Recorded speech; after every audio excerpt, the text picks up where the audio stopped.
Good afternoon, good afternoon. How you doing? Vlogging through history just ended his stream. Very cool. Didn't know that. I couldn't have watched it though because I was at my in-laws. How you guys doing? Thank you, Chase Hedge. 67, appreciate that. Bonsoir, my first stream. Hey, my name is Lloyd. Good to have you here. Same for Jenny J. Good to see you.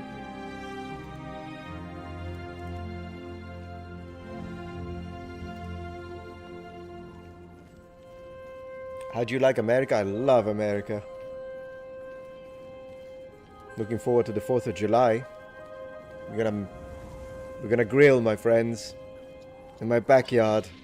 We're gonna grill. David Lopez, how you doing, man? Oisashiburi.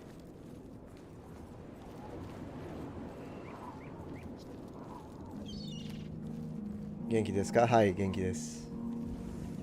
Italian grill? No, it's gonna be American, my friend. It's gonna be, I mean, we're gonna have the grill in my house, but it's gonna be my father-in-law. He's a killer when it comes to to grilling. Yeah.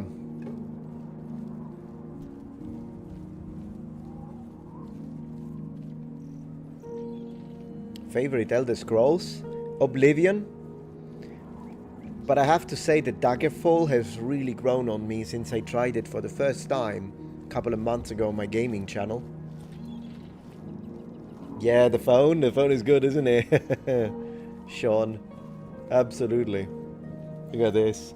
I'm all analogical, what can I tell you? Analog, right? Hi. I mean, even the sound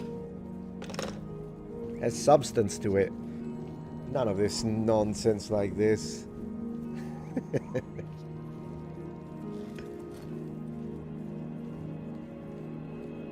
Are you gonna cook porchetta? Where am I gonna find porchetta in the US? I don't know. Jenny says, my Italian friend recommended this channel. I very much appreciate that. It's good to have you here. Thank you for subscribing. What's the Italian equivalent of barbecue? We actually say barbecue. We use your word. We just mispronounce it and butcher it. Il barbecue. That's il barbecue. I mean, I'm sure there is a way. I just can't think of it right now. Arrostita, arrostire. Yeah, to roast. Facciamo una arrostita. Yeah, I mean, I can think of the Sicilian one. But yeah.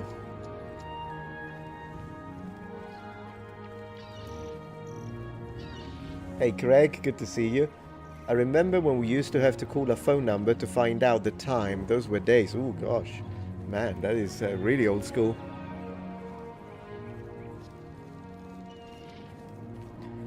Kami says, I found you because I searched for Metatron years ago. Well, believe it or not, my partner manager over at Google did tell me that a lot of people find the channel through the name of the channel. So she said that that means that there is a strong branding connected to the name, and so she said it's a good thing, just spam it everywhere in the comments and tags and whatnot. A pasta rant. Man, the last time I did a pasta rant, the video got demonetized. And there was no way to get it back. Then asked for, could you review it manually? No, that I confirmed. We're not having any of that raging Italian. Absolutely not. I wonder why. I was just complaining about people who are not Italian and they're making bolognese. And so I mean, I just politely, calmly, obviously, complained. I mean, I did encourage one of the ladies to use spaghetti to hang herself. So I guess I did go a little too far. All right? I'm happy. I'm willing to admit it.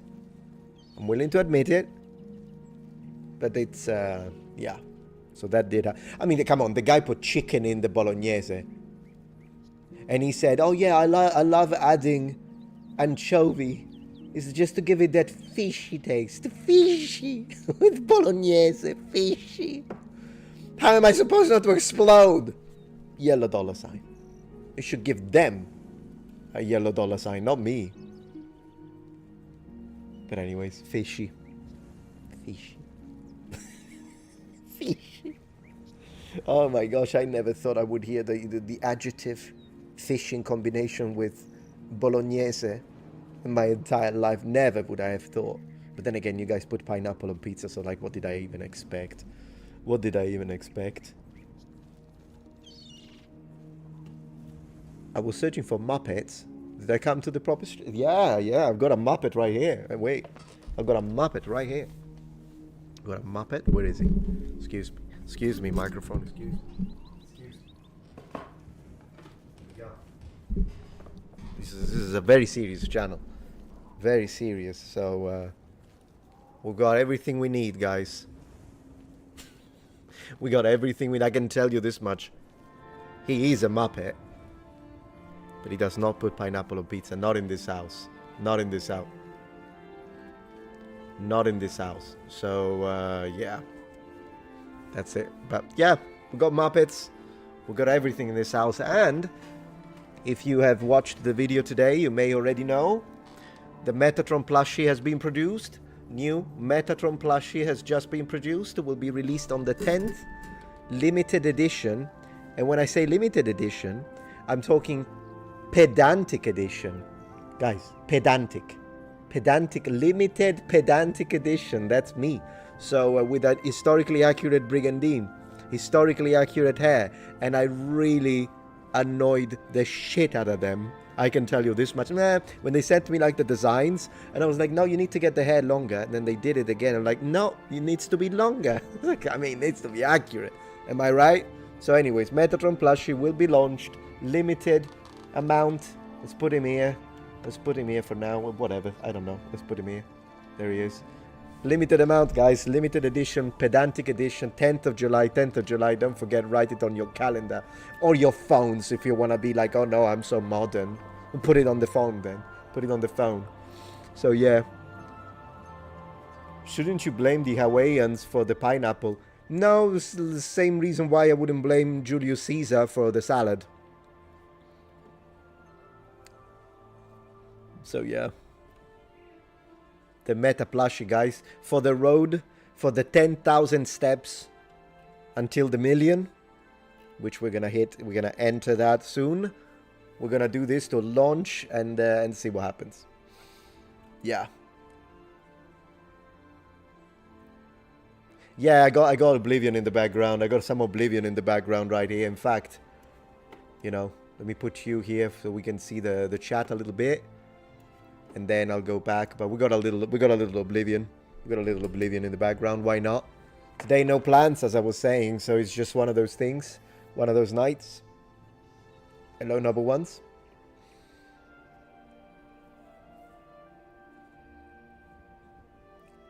Ninja Gaiden 4 is your most anticipated game. I'm not sure I have because so many games have come out and I still have to play them that I'm not really sure. Can I say Elder Scrolls? Whatever. Ray Gonzalez, my man. Ray Gonzalez. Here he is, the man. Thank you so much for your support, man. W in chat. Ray Gonzalez, massive supporter of the channel. Thank you for the memberships, man. Let's do a little animation in honor of Ray Gonzalez, who's always supporting the channel. Fantastic. Thank you so much, Ray. You're the man. So good to have you here. Thank you, thank you. We got the animations, guys. This is a professional stream. This is not like one of those Muppets you watch. This is a professional stream. We got all the animations you want.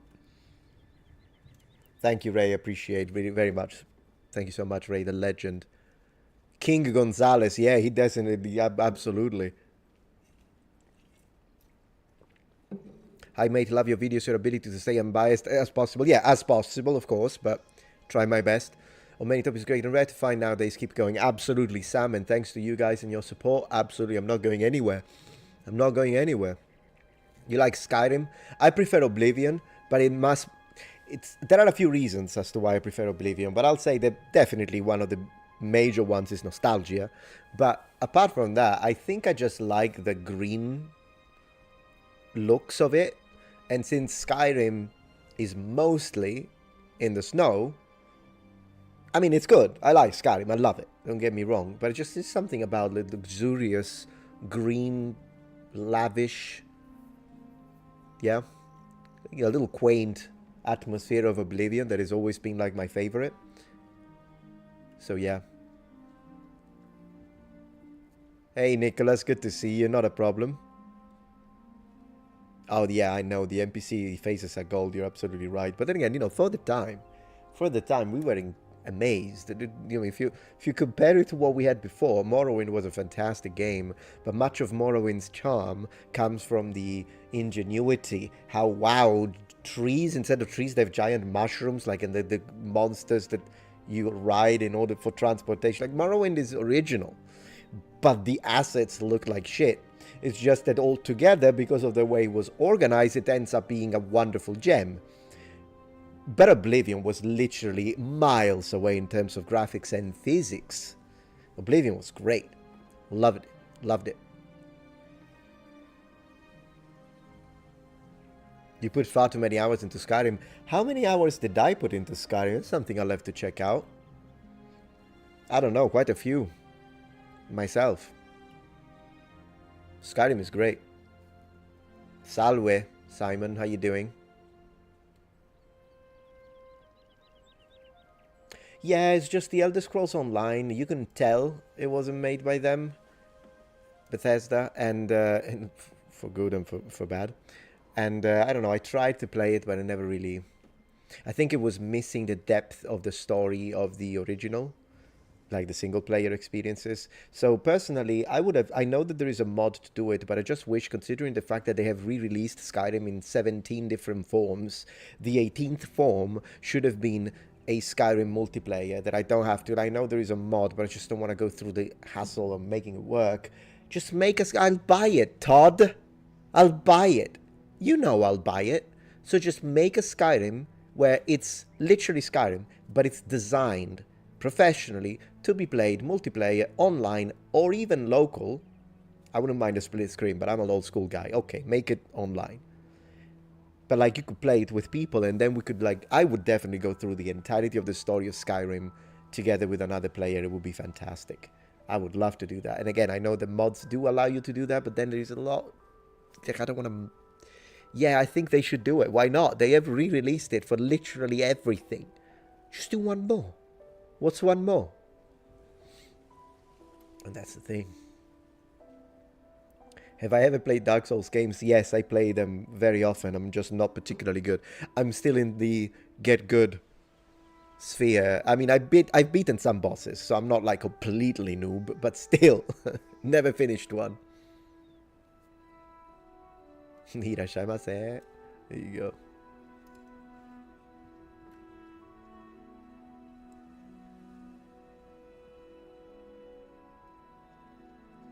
Thank you, August. Love you, Raffaello. Please watch Manuel Bravo Rome Viz. Oh, yeah, the videos about Rome Reconstructed. We'll check them out for sure.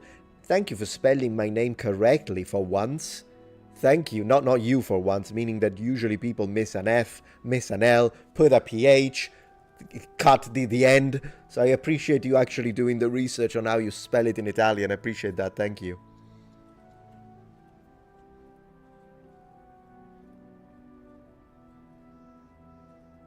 A man of true taste. Yeah, no, I mean, Daggerfall. I was amazed at Daggerfall. I didn't play it back in the day.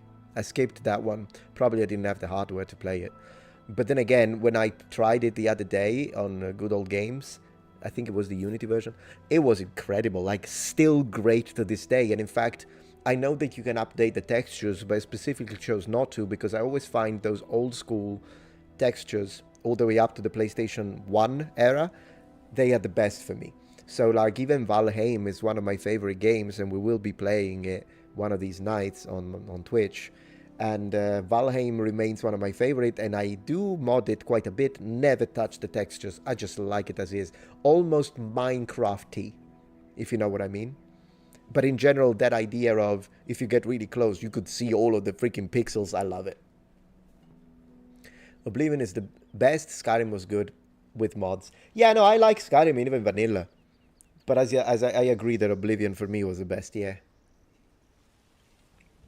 Right, you have an Italian teacher. Appreciate that. Thank you. FIFA? No, I'm not a football guy. The only times I ever played, I never owned a football game. And the only time I've ever played one was because, I don't know, my classmates at university, one of them was really into all of these football and soccer, whatever you want to say, games. And then sometimes he's like, come on, come play. So yeah, I would play a couple of matches. And he would scream every time I would. You know what, those people that get really mad when they lose and they wanted to destroy the controller? I've never really understood because I've never been like that. I enjoy the challenge. So if you beat me, for me, it's ever so interesting because then I have to figure out a way to get better or, strategize around it. But whatever, I mean, some people are like that. So, yeah, those are the only occasions where I played, whether it be Pro Evolution Soccer, whether it be FIFA. But otherwise, never bought one. I don't think I ever will. I'm just not interested in football games. What can I say? What does SPQR mean? It's the Senate and the people of Rome. And you read it Senatus Populusque Romanus. Possibly with a retracted S at the end, so in between a sh and a s. And yeah. If you want to know exactly the phonemic vowel length, let me know. I won't bore the chat with the technical details too much. Greetings, Gregory. How you doing? Good to see you.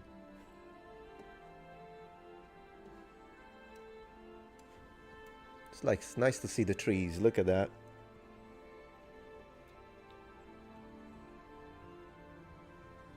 How's everyone day been? I don't know about other people, Samuel, but for me it's been a very good day today. The second channel, one of my videos has gone viral.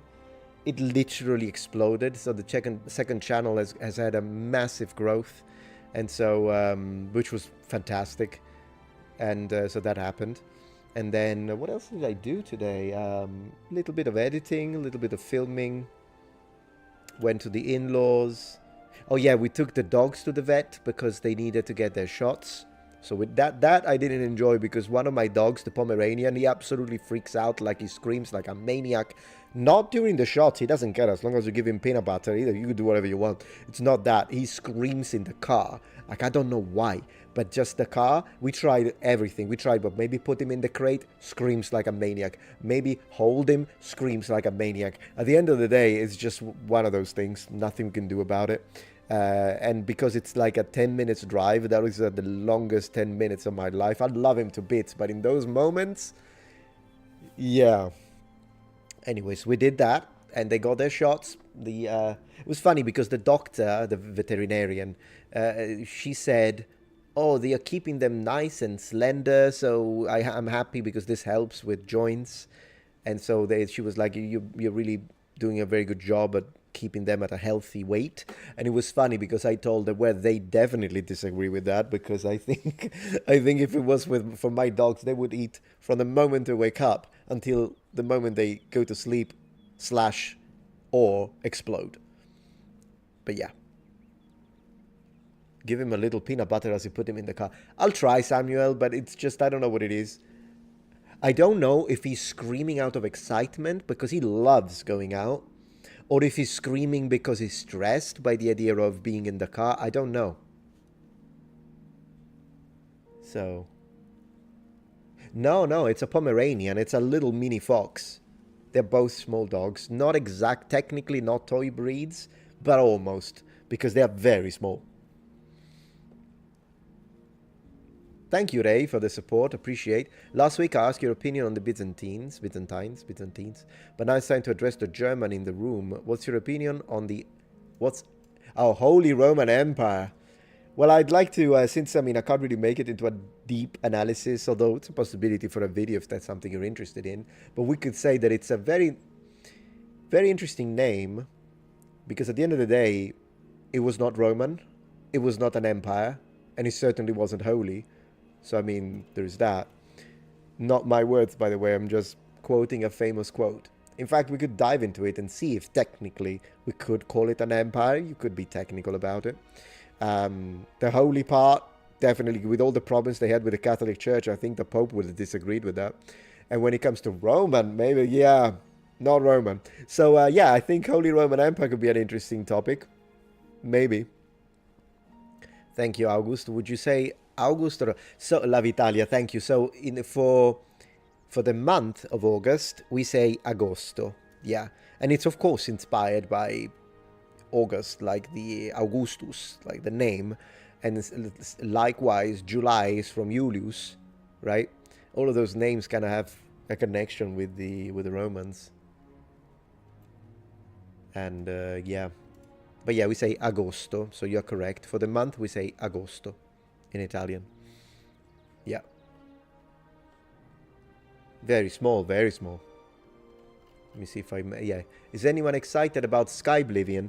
Personally, I still am, Blue-Eyed Devil. I know that there were some people saying, Skyblivion has been in development for so long, and now that Oblivion Remaster is out, they basically killed Skyblivion. But I disagree. It's a different game. It's a different take. So at the end of the day, yeah, when Skyblivion comes out, I'm going to play it. I'm going to make content about it. I'm going to hopefully give it some... we could, and I mean, from a content creation perspective on the gaming channel, I could make, obviously you're going to make comparative videos, like comparing Skyblivion versus Oblivion Remaster, which one is better, big VS in the middle of the thumbnail. I mean, yeah, so that's going to happen. But in general, it's one of those games that I would like to try and play in the background. It's basically Oblivion, but with Skyrim engine, isn't it? Which, to be honest, I don't even know if I'm gonna like, because one thing I didn't like about Skyrim, even though I loved it, but when I first played it, I was expecting kind of an Oblivion 2. Instead, the system, the UI, the everything felt more like a Fallout. And I had just been playing Fallout 3, and to me that was something that at first rubbed me wrong as the Oblivion fan that I was. But then the story, the setting and everything, the villages, all of that really caught my attention, and then I became a fan. Absolutely. But yeah, it's interesting. So I don't know if I will prefer Skyblivion, but I'm definitely not going to disregard it. I will try it.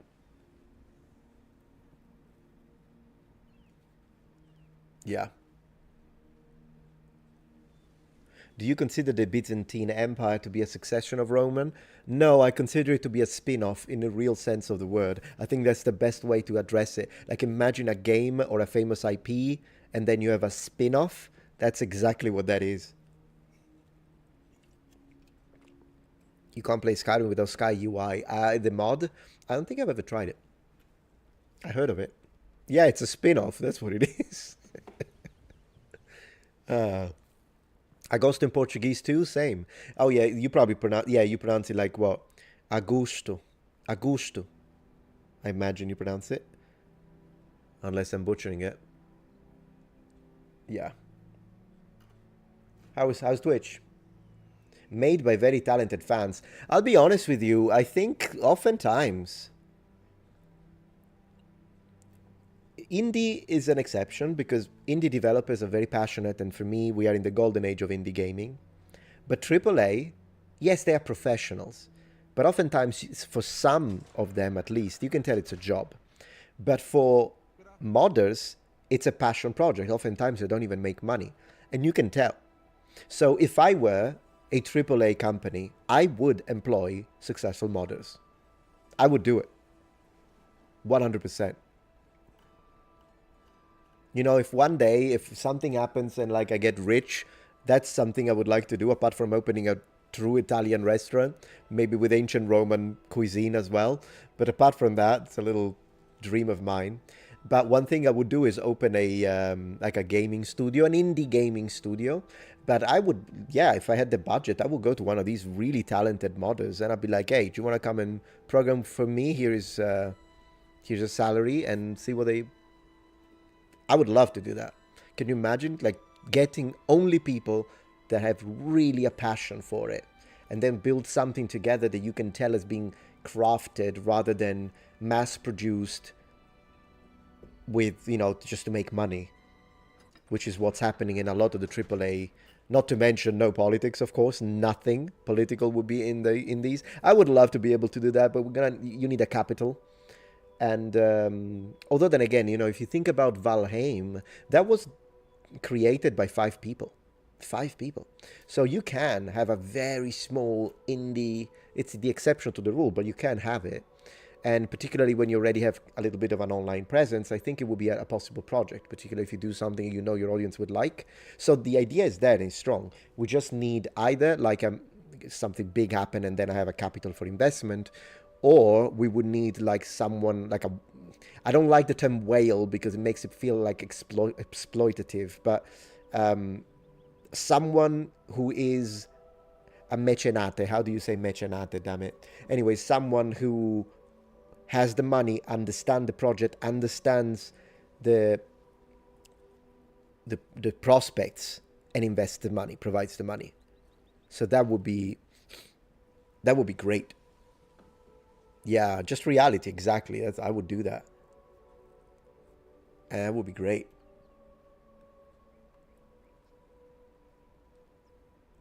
That's true. Yeah, one.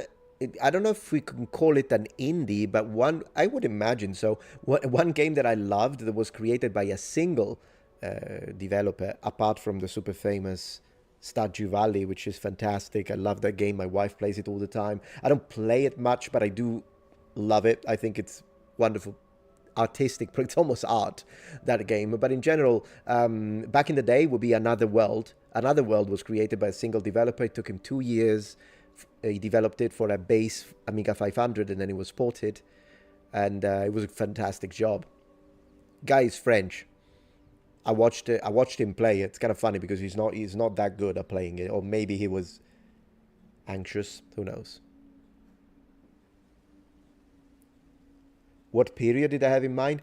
I think I would poll it with the audience on all channels, but probably if a first game I would develop would be either something ancient Roman, classical, or something medieval, one of the two. Yeah. How much for the plushie? I think these go for $29. 10th of July, guys. 10th of July. Pedantic edition. And by the way, for those of you who don't know, the fact that it's got pedantic, it was inspired by a fan of the channel, who is this 11-year-old girl, and her dad contacted me and he said, "Hey, look, my daughter made this drawing of you." I just wanted to show the pedantic thing. There we go. Pedantic. And so it was like, he just wanted to share this with you. And of course I replied. I said, "Oh, that's adorable. It's really nice." And then I told them, "Hey, as soon as the plushie is done, I'll send it to her for free." And then it was nice because she inspired, because she put in the little speech bubble, "Let me be pedantic." And I'm like, yeah, that's me, all right. So that's what inspired me. You know what? The next plushie, I'm going to have a pedantic edition, pedantic limited edition. So that's happening on the 10th of July, guys. I mean, I'll mention it on every video from the moment it comes out. Of course, I'll be spamming it, but that's happening. So yeah. Your correct pronunciation of your name, Divinum Fulmen. You would have to nasalize the M and N at the end. Divinum Fulmen. Yeah.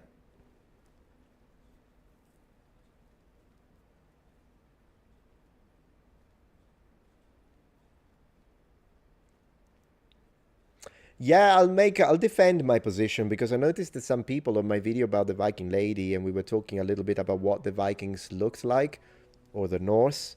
And then I said, I don't know, maybe, I put it as a maybe, but I said maybe she's avoiding answering the question in the most, to me, obvious way, which had to do with ethnicity. I said, maybe not. Maybe she genuinely spoke about clothing and hairstyle. But I have a feeling, due to the fact that it's history hit and it's the UK, and lately that there has been a lot of, there is a reason why I said I suspect that there might be something in there, because, and I'm making a video about it, but there are several universities that are pushing a new idea when it comes to the ethnicity of the Norse, and it's absolute total rubbish.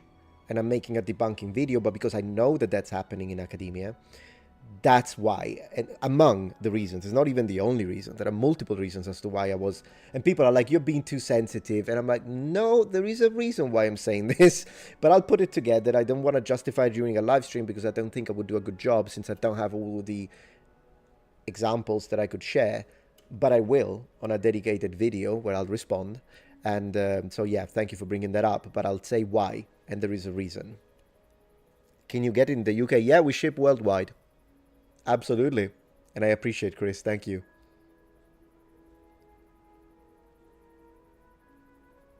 Exactly, Last. Yeah, I agree with you. Like, particularly when you talk about an ancient people. But yeah, you'll see what you'll see why I justify it like that. And it all has to do with a message that has been pushed in academia by some professors who are not professors, they're activists. And so I will respond to them. So far, we've been talking about games, to be honest, and I love it. It's one of those streams. It's just one of those streams where we're just having a good time.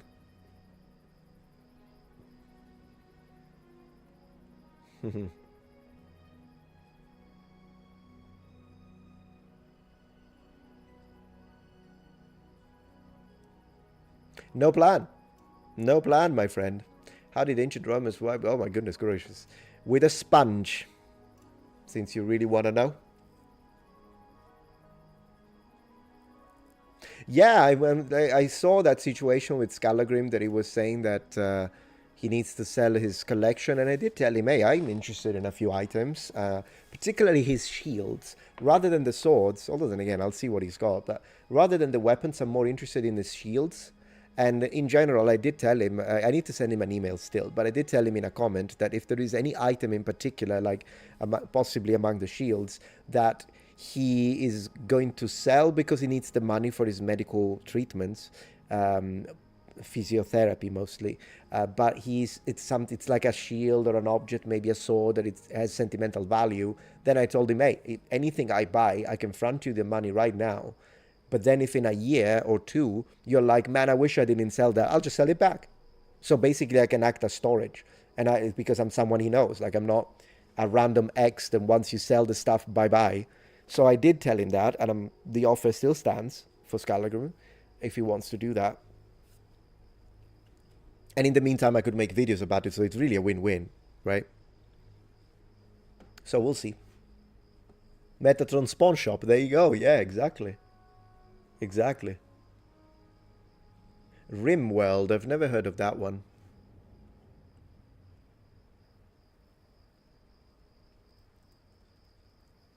No, I mean, I did study a little bit the situation with Roman lead, also because people have speculated a lot when it comes to the presence of lead, particularly in the aqueducts, in the water, and then people have built on it theories that are not really scientific. I mean, I'm sure some, I think I have a video where I talked about it at one point, but lead for scientific purposes, to use it. No, I don't know about scientific purposes specifically. I think I have a video dedicated to how they extracted the lead. I think, I have that. I'm always interested in extraction and processing. What happened to Skull? He said he's selling a big chunk of his collection because he needs money to help him with weight loss, back problems, and other physical things like that. And he says that all of that is going to require therapy and whatnot. And so he said, I'm just going to make some money. And so that's it. He has a video dedicated to it. He also did a live stream, but I don't think he leaves the live stream VODs up. So you won't be able to see that.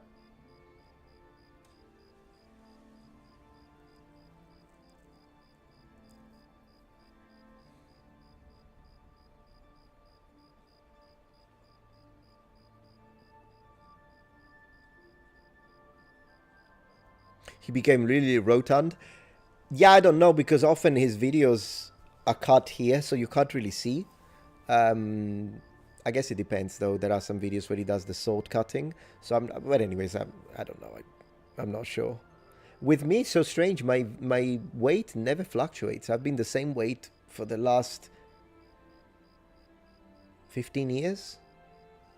Like, I gain a little bit when I go a little crazy with the pasta, but then I lose it.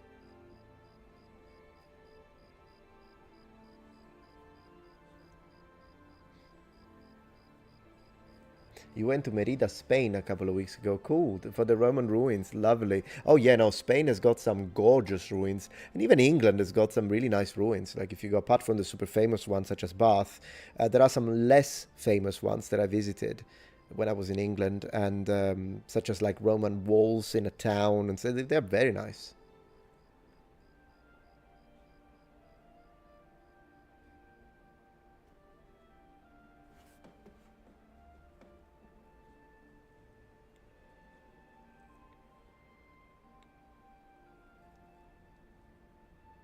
Yeah, that hypothesis. Yeah, there is the hypothesis. I wouldn't even call it like that. It's a conspiracy.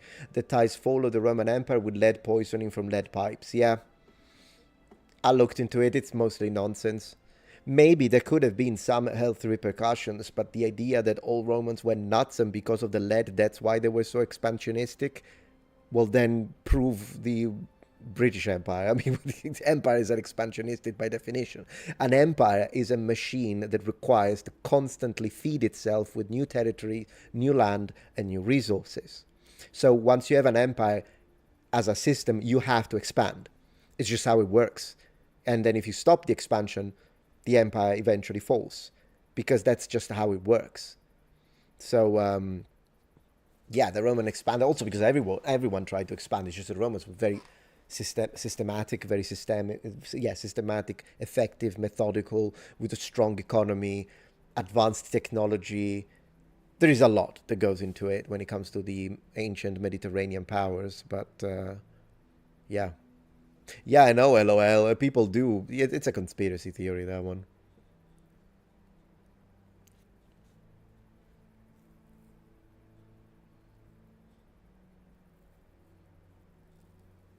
You Muppet, I'll do a dedicated video. It would be cool, yeah.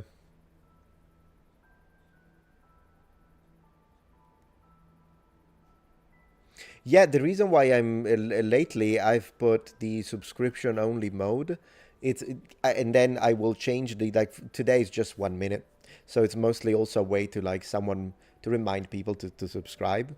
But when we tackle a little more controversial topics, I usually put a 10 minutes subscription minimum before people can chat.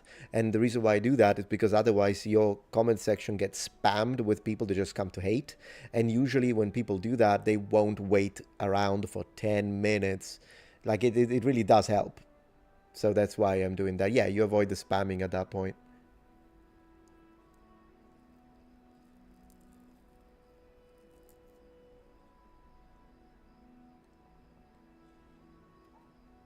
I'm not familiar with the Dorian invasion myth right now. I'll have to look into it.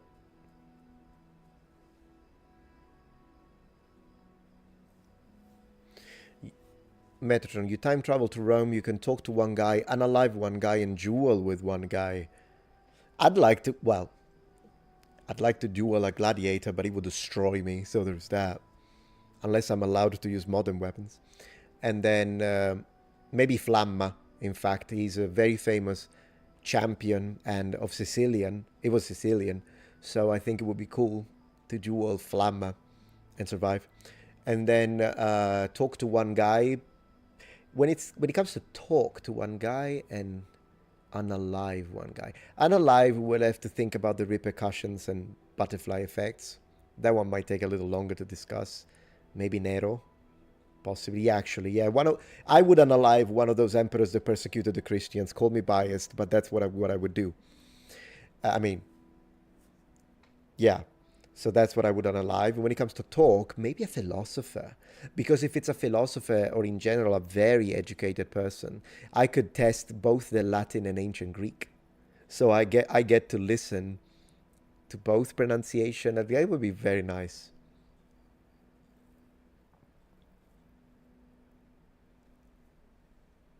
Thank you, Dave Ross, for the support. Metatron, they used ancient Roman lead ingots from a Roman shipwreck for insulating particle detectors, really. You see, also processed lead, so it's past its half-life and doesn't emit any radiation. Wow. I did not know about that. I'll look into it 100%. Let me make a note. This is goodness gracious. I hope they took pictures and video of the conditions of the ingots, though. But I totally understand why they did it, so I'm sure.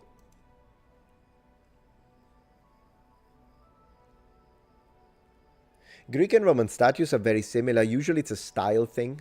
Like, just to give you an example, when you see a Roman statue, apart that the material sometimes is different. Like, you may have a marble statue that gets copied into a bronze statue, so sometimes that happens. But regardless, when you have... Imagine that you have like a statue of an emperor. Oftentimes when the chest is extremely highly decorated, meaning the chest of the cuirass, it's Roman. Whereas the Greeks tended to keep them less decorated. Like the Romans were nuts on the decorations of the chest, just to give you one idea. And then there is the clothes part, yeah. Kind of depends. It's a bit of a case by case, but yeah.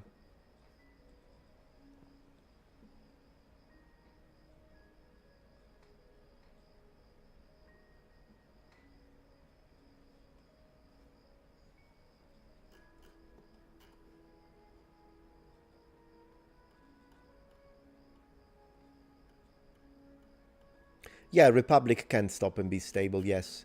Although, of course, an ancient republic is different from a modern republic, but still.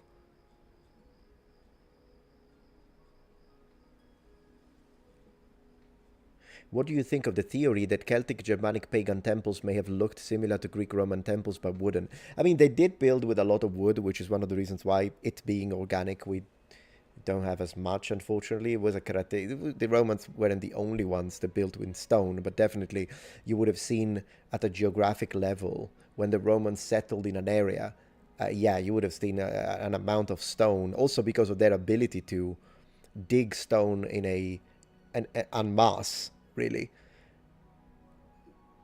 But yeah, no, I wonder if they... I don't think they would have looked the same in style, though, because their religion and their... It's a different culture. Both the Celtic and the Germanic cultures are very different from the Mediterranean ones, so I don't know if they would have looked similar. My guess, my gut feeling is no, but who knows? Thank you, Xiong Xiong. Xiao Xiong Mao. I don't know. Mao, maybe? Xiao Xiong Mao? Whatever. Eating pineapple pizza right now? Oh no, while I'm watching. Where is your Balrog mask? Yes, Balrog. Vega is the guy with the red hat. I actually think Vega as a name fits him much better because the guy's from Spain and De La Vega is a very common name. So I think Vega should have been the original name anyways, rather than Balrog.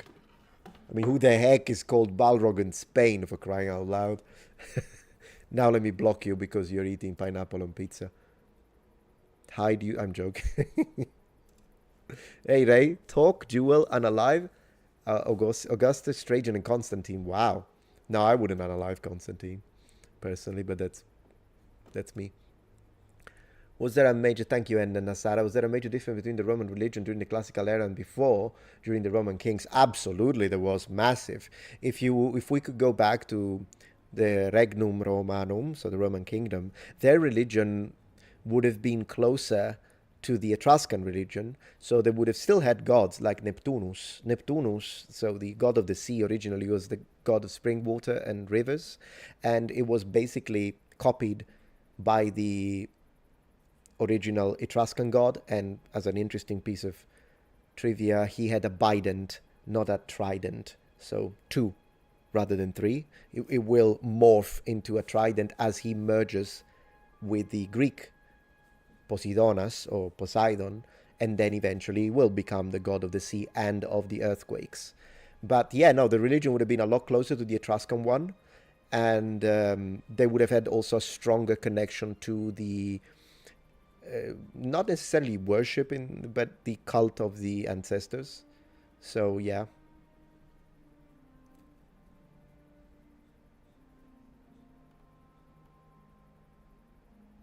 Brazilian pizza is the same pizza, is the best pizza. Look, I'm actually willing to... I've never tried Brazilian pizza, but so many Brazilians told me that it's so good. I'm happy to believe that most likely if I try it, I'll think it's really good. But the best pizza is Naples.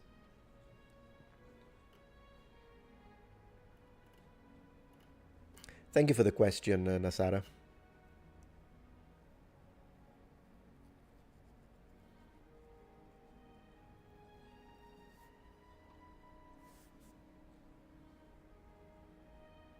Can I make my usual request, but with a twist? For sure, Nicholas, you can ask whatever you want.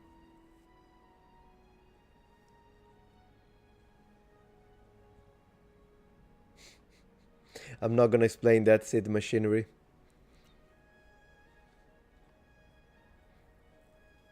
Balgro sounds more Catalonian. Oh, that could be interesting. The Greek island Thera. Especially its role in Minoan culture, the preserved city. Ooh, that would be nice. Greek Pompeii. I've never visited it. I haven't studied it deeply, so I don't know. Don't have an opinion, but that's an interesting one. As a Brazilian, you won't like Brazilian pizza. I wonder why. I mean, in general, it's difficult for me not to like pizza. Like, I'll like it. It's just that the only way for me to like it is to remind myself constantly, it's not Italian, it's not Italian, it's not Italian. Like, even in America, I tell myself, it's Italian-American, it's a different thing, it's its own thing. When I approach it that way, then, deep sessions of psychoanalytical sessions here, then I can enjoy it because I still like it. It's good food. It's just that if you expect, it's the same with coffee. If you expect coffee to be the same as coffee back in Italy, il caffè, then yeah, I'll be like, that's not coffee. But if I drink it as its own thing, for me, like Starbucks particularly, it's a coffee-inspired beverage / dessert. And when I look at it that way, it's a frappe, then great. I enjoy it. I can order it as such. And yeah. Detroit deep dish. Isn't it Chicago? I thought it was Chicago deep dish. That's what I thought.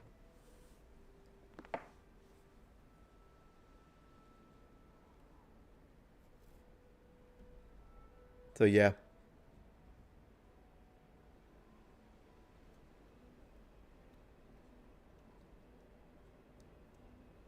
Let's see.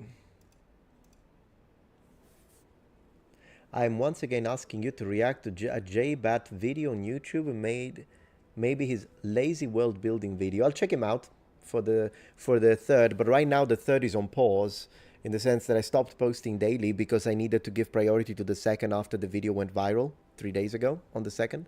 So I'm still gonna post on the third, but I'm not posting daily. So due to the fact that I'm not posting daily, I have to strategize a little more when I decide, okay, this slot is going to be used for this video. And there are a few other videos that I want to make, like for instance, a video on me spending as long as possible. Maybe either, I might start with 24 hours, but I might actually go up to a whole week where I'm only allowed to use tech from the 90s and see what happens. I'd like to make that kind of video on the third. Thank you, Emerald Crusade. About pizza, I only like my pizza with no cheese, just pepperoni and sauce. Really? Pepperoni, no cheese? I love the connection of pepperoni and cheese, particularly when the pepperoni are a little burnt and they become little cups, right? With the edges starting to get a little burnt and then the cheese melts. I love it. Hey, Kyodaios. Thank you, Higashi Mashalad. Thank you for the support.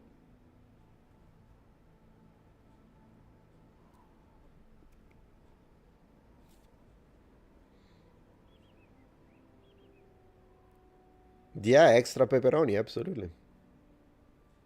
Sure.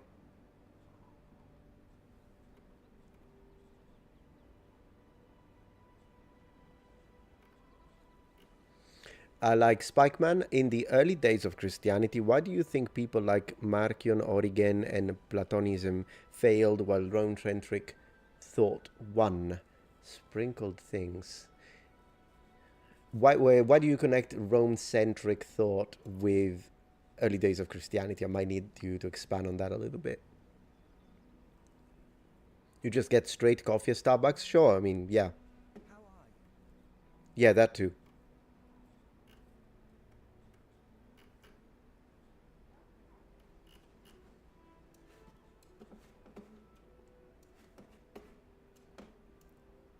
I think people are gonna go to full screen for a little bit. Didn't the Romans have a very early type of pizza, says Nasara? Yes, but so did the Greeks. clearly didn't have any tomato for obvious reasons. The Romans even had a type of dough that kind of reminded you a little bit of pasta as well. So it's just that one, I think it was eaten with honey, believe it or not. So very different.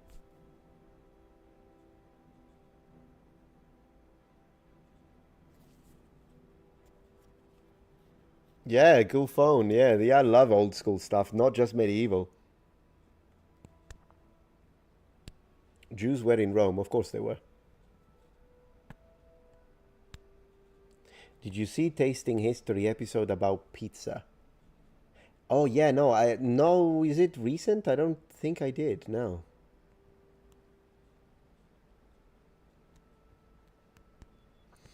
Metatron, what is your opinion on the Christianization of Rome and the Romanization of Christianity in tandem during the 4th century? Well, at the end of the day, Catholicism, it's basically Christianity merged with Roman paganism.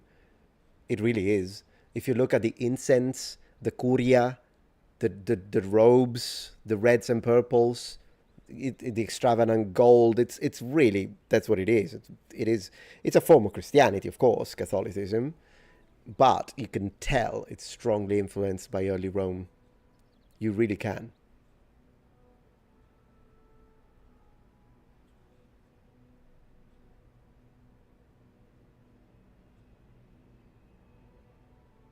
Just a suggestion, video ideas for the second, do reaction videos in Japanese language.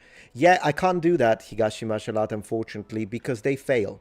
Every time in the last year that I made a video, either on Japanese or Mandarin on the second channel, 10 out of 10 gray arrow.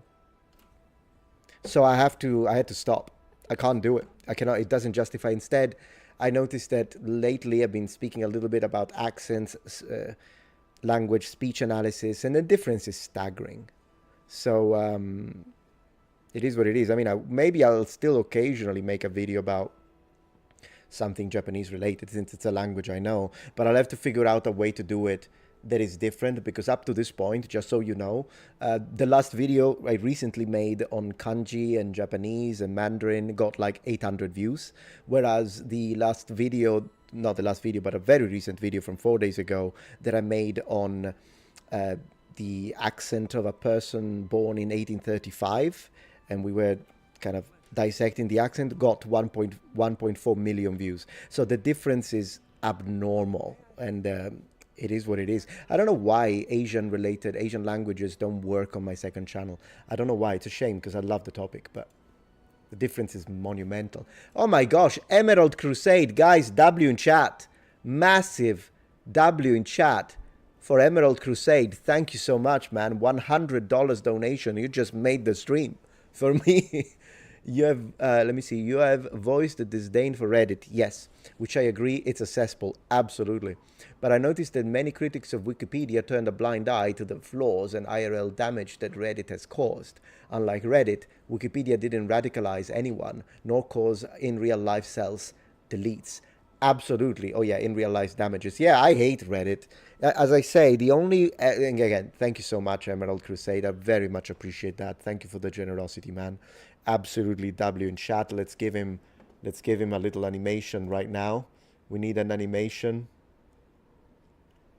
Fireworks. And thank you again, man. Very much appreciated. Really, really generous of you. But as I was saying, when it comes to Reddit, the problem is that apart from a few subreddits that are wholesome, as I often mention, bricolage, miniatures, Warhammer painting tips, or IT. A lot of the IT sector is great. And then I usually like Ask Historian, Ask Architect. Usually those are pretty nice. But apart from that, Reddit is disgusting. It's a swampland of hatred and witch hunts, and I think the problem is that they do have rules against witch hunts. That's what they're called, by the way. What happened to that lady, poor lady that we talked about yesterday on the dedicated stream? It's called a witch hunt, and they had specific rules in their terms of service against it, but they don't enforce them. There is no reason for any law or rule to exist if you don't enforce it. And so I hope that this will be a wake-up call, and that some people can have some real repercussions for the damage that they cause in real life. Because at least ban and close up. There are so many accounts that are entirely based on hatred, including accounts entirely dedicated against me, Shad, and other content creators, that why do they even exist? Why do these even exist since they are against the terms of service? That's all I'm saying. I mean, if it's your own platform, then yeah, whatever. As long as you're not inciting people to do crimes, do say whatever you want. But when it's like a website like this that has their own terms of service, you have to respect the terms of service. And yet, this has happened. But thank you, Emerald. I really appreciate. Metatron, would you ever start a podcast? We've been thinking about it with the wife. We'll consider it. And let's see. Yeah, I think that everyone that wants to learn Japanese is not receiving the notification for my videos. That's a problem. If I could create a tether or a connection to that side of the internet, then for sure. But at this moment, the algorithm doesn't allow me to do Japanese-related videos, unfortunately. It's just one of those things, unfortunately. Yeah, of course, Crusader Kings 3, 100%. Are you going to cover some African history? I have already. Even recently, I made a whole dedicated video on the Kandake, the queens of Kush. Yeah, I have a few videos. It's not my focus, but sometimes I do cover African history, yeah.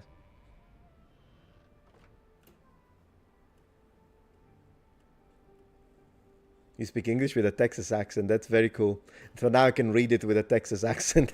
Let's make sure we remember that. But again, thank you so much, man. Your generosity was through the roof today. Really appreciate, man. Is that a wallpaper? No, it's a video. I like putting this video up when I didn't know my things were still going. Maybe we can stop the fireworks for now and add a glass. How about that? How about the glass, guys?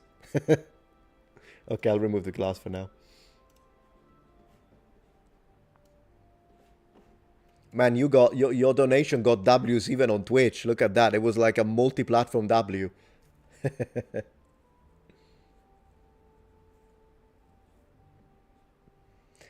I'm not really playing Oblivion right now. I'm just putting a video for the music. Not really playing Oblivion right this second, but yeah.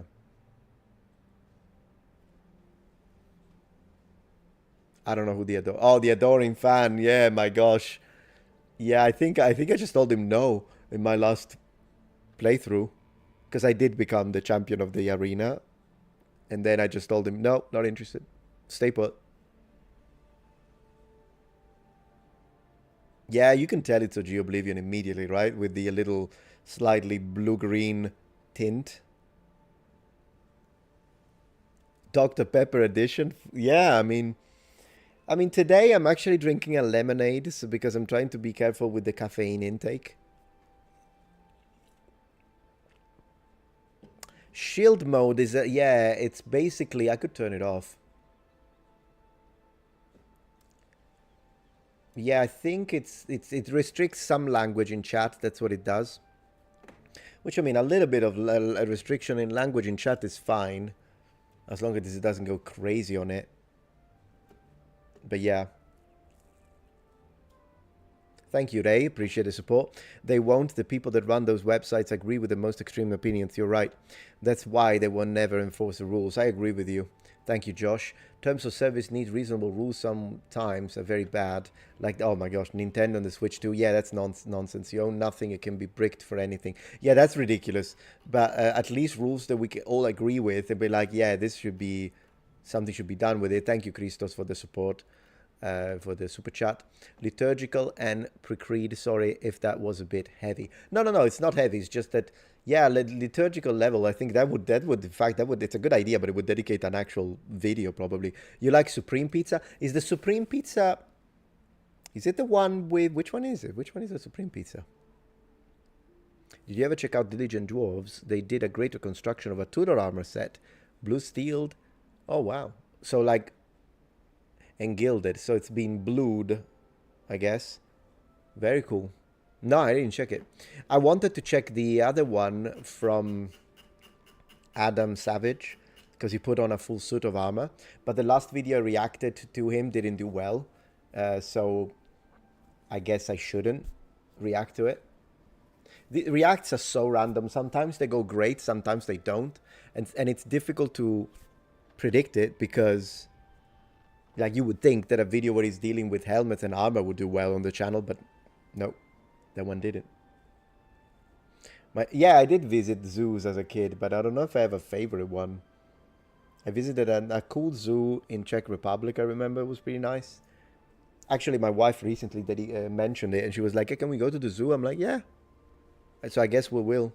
Maybe she means the Pizza Hut one. Yeah, that's what I'm thinking. Supreme has both meat and vegetable as well as cheese, of course. Yeah. Now I remember. One pizza that we ordered from Pizza Hut the other day that was actually pretty good was one that had cheese bites instead of the regular crust.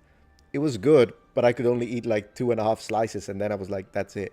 Instead, in Italy, because it's less greasy, I can eat a whole pizza myself. What a difference. What do Italians think of people from Spain? We love Spanish people. I have Spanish ancestry, and I know Spain was part of the Roman Empire. Yeah, for sure. I mean, every time Spain, we love Spanish as a language, and in general, people from Spain. Yeah, for sure. I mean, they're very similar to us, particularly Southern Italians, but in general, very similar to us. What was your favorite British food while you lived there? English breakfast. 100%. Every time I go to England, it's been a while now, but every time I've ever gone to London, first thing I do, breakfast. Full English breakfast. And that's why sometimes I like it, because I did find a store, Publix, that carries the Heinz beans. Beans on toast. I love beans on toast. It's great.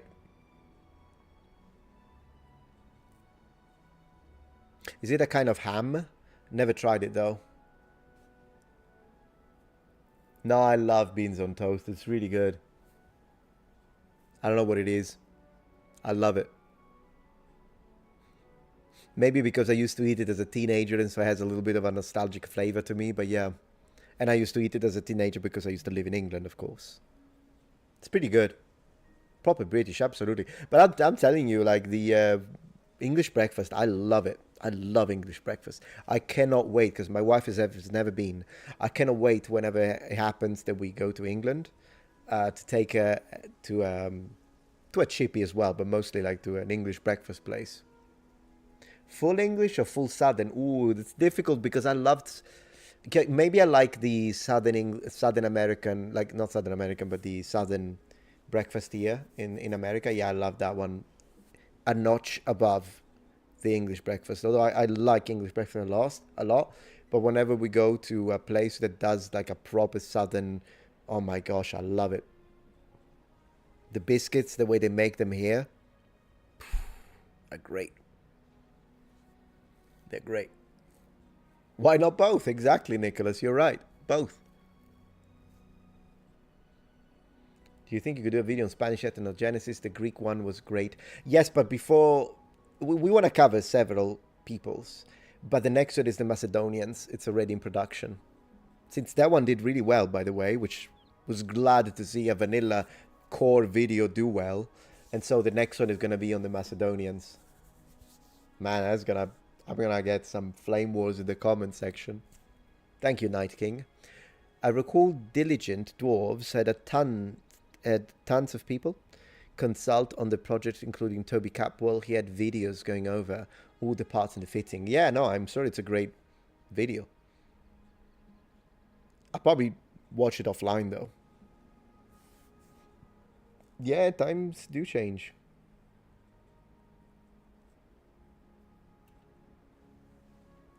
AI is really making research a problem, because I've seen so many channels with a big audience, I don't want to give names, saying, oh no, AI is great because look, I can look this up and ask it something, and then they ask something about history, it pops up and it says, look, it does a very good... How do you know it's very good?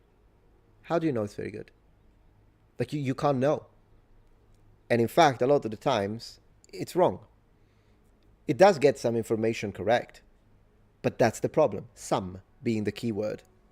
And so I think what personally the way, because I do use advanced language models, I pay subscription and I use them, but I use them as what they are, language models.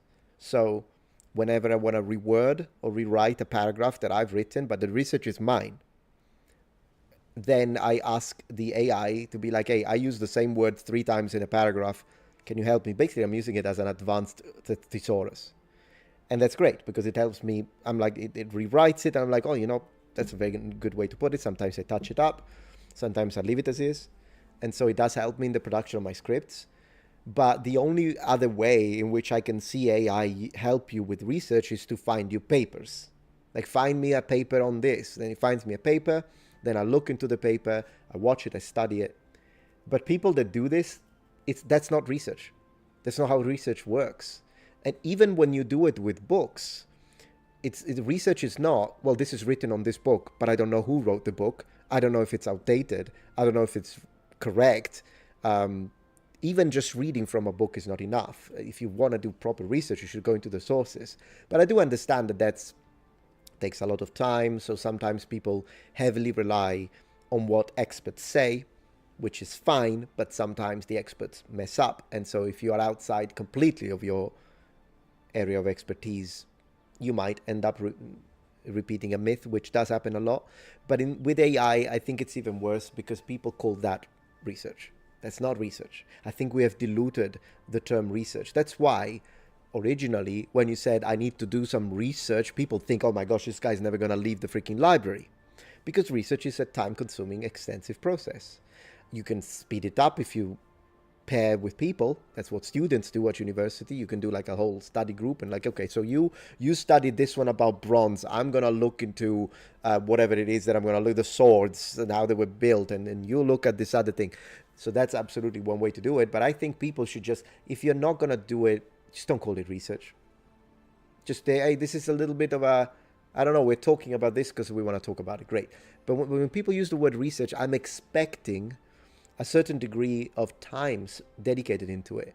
And with AI, this has become even worse because before it was people Google first thing, repeat it.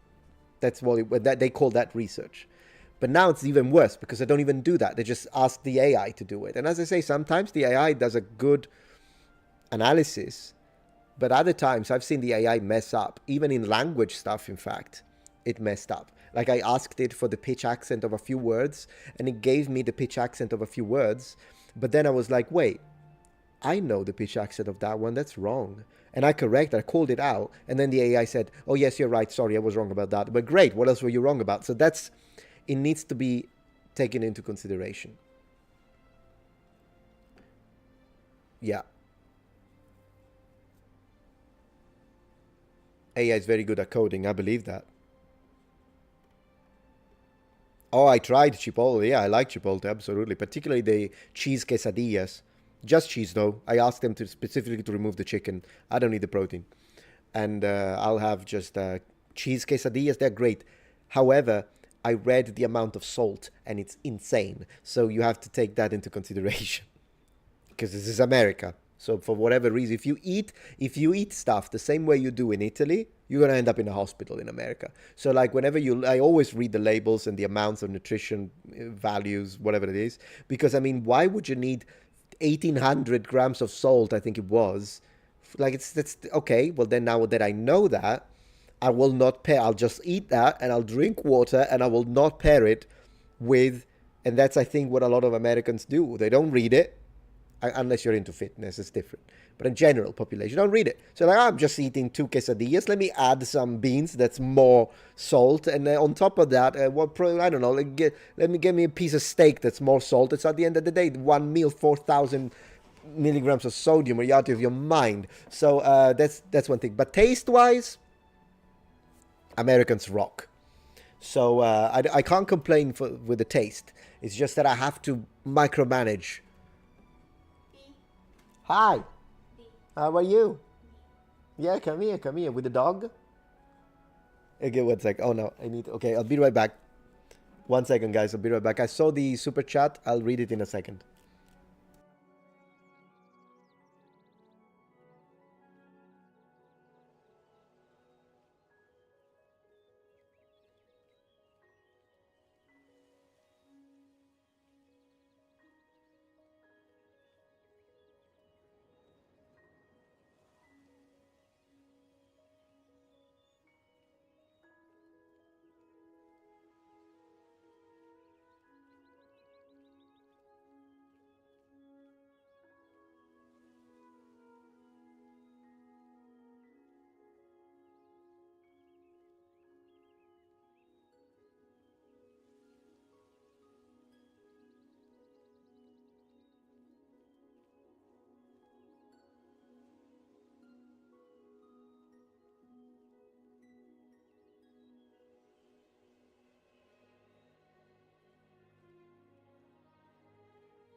Make it quick. Enough.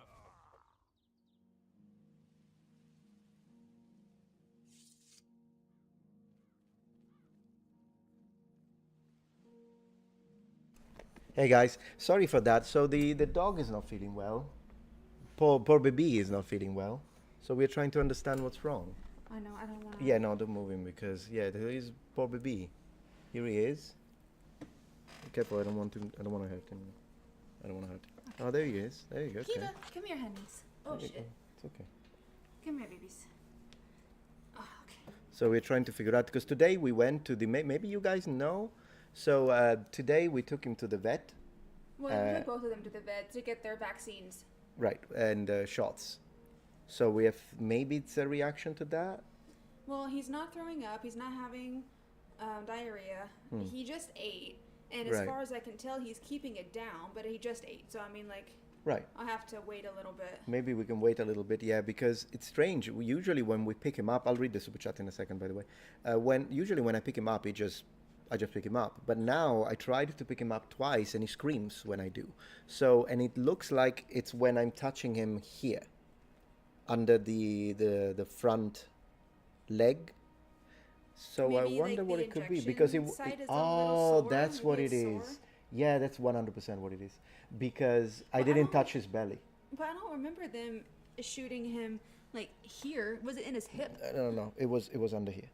It was Are you exactly sure it was here? I thought it was 100%. here. No, 100% it was here. Oh, okay. So yeah, it's definitely that I touched where he got the shot, and Okay. it probably hurts. That's what it is. Actually, yeah. Yeah, I think that's what it is. So that explains it, He's and not probably shaking anymore. no. So we'll just keep an eye on him and see if he keeps down the food, as you say. Yeah. And of course, something happens, just tell me. We'll take him back. I can stop the stream. But if I genuinely think that he did that because I tried to pick him up from one of the areas where he got the shot, 100%.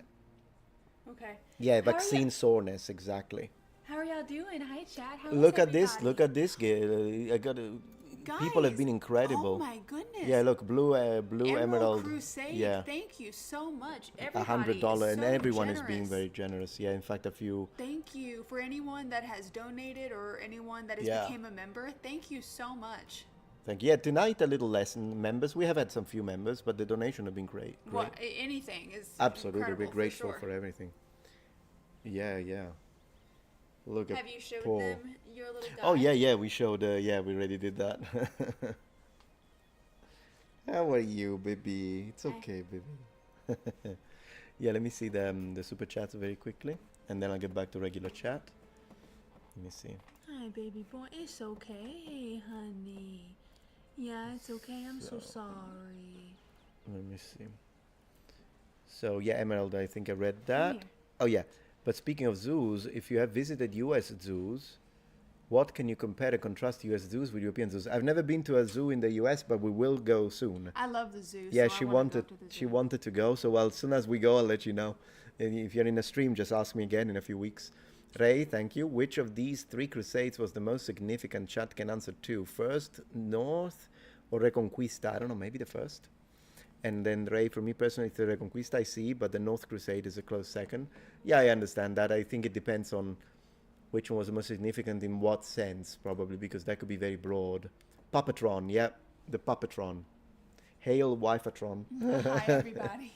It's funny that every time it's a different name. You say it's most likely for the shots, says the hotline. Yeah. Yeah. If it's not well in the morning, I would take him to the vet. Yeah, for sure, absolutely. Does this look bigger? Does his eye Careful, look he's gonna bigger? scream. He's gonna scream. Does his eye look bigger? Which one? This one. Yeah, don't touch him. Don't touch him. It's fine, I can see. They're a little... No, not Like this- it doesn't look like swollen? No. No, he's only got a little bit of... Little tears. yes. Because they said that facial swelling could be a side effect, like a bad side effect of the vaccines. I think it would be very noticeable. That's not noticeable. Okay. But again, we'll keep an eye just to make sure. I mean, as long as he keeps his dinner down, he should Yeah. be okay. But I mean, he's licking, so like, I don't know. Pomeranians are great. I agree. I 100% agree. The Pomeranian. Yeah, AI can't even extract specific quotation when prompted. Sometimes they make them up. AI can make up quotations that are non-existent. Here, I'm gonna take him and just watch him, and Okay, so how are we gonna do it? Maybe let me see if I. let me mute the mic just in case.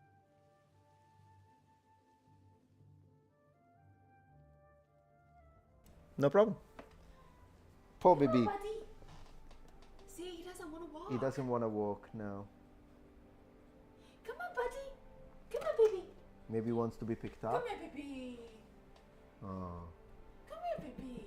I mean, it's literally a child. Weird? Look, is he walking? Yeah. Oh, Let's see. okay. Well, he wants to eat whatever that was. Come here, buddy.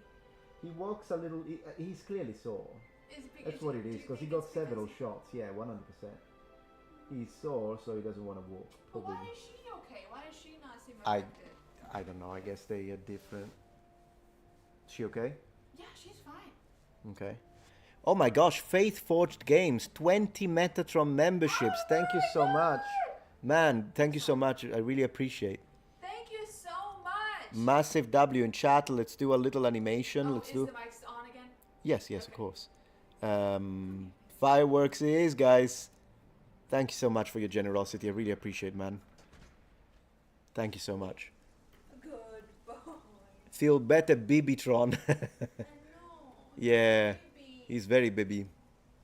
I hope the dog gets better. He was perfect this morning, so this is clearly connected to And the shots. he's already pooped, so it's not like. Okay, that's good. Good to know. I'm sure you wanted to know. Yeah, no, he's a good boy. You can tell he's a little scared, but he's always scared though, so it's difficult to. Well, I know, but no, he's not scared at the house, like in the house. Mm-hmm.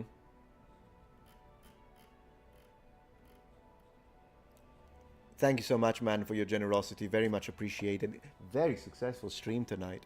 It's been a great stream.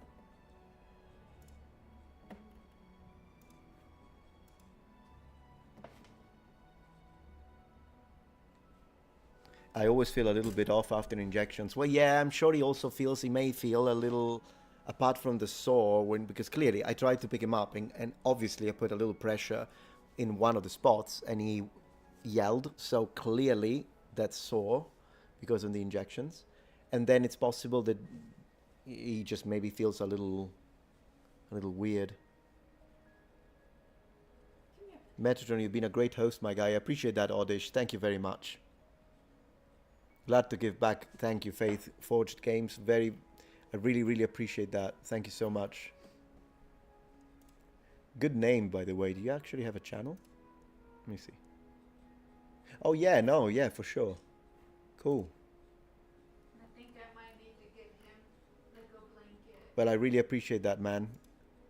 Thank you so much. Christian Game Publisher. Oh, okay, you're an actual publisher. Man, you'll have to show me some of your games one of these nights. Thank you very much. I appreciate that. Just subscribed. Thank you for the support, man. Let's go back into having a little old school Oblivion in the background. We always love that. I'll put a link to this video, but just to show, it's from Loopy Long Plays, but it's like literally #1. It's got 2 million views. If you look for Oblivion music, that's what you get.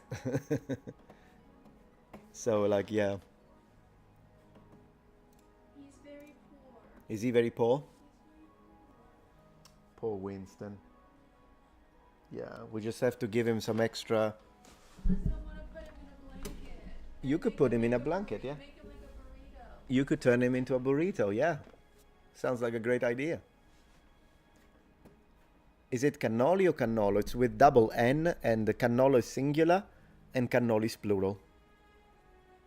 So both, I guess, depending on. There's a girl that I follow. Her name is Desi. Yeah. And I don't actually know for sure. I think the dog might have passed away. At Oh, some no. point. Or she could still have the dog. I'm not sure. But the dog's name was Cannoli. Yeah. Oh, yeah. See, and it's funny because it's a single dog, so to me that doesn't make sense. I would have Yeah. called it cannolo. Cannolo. Cannoli's cuter. Well, I guess, yeah, sure.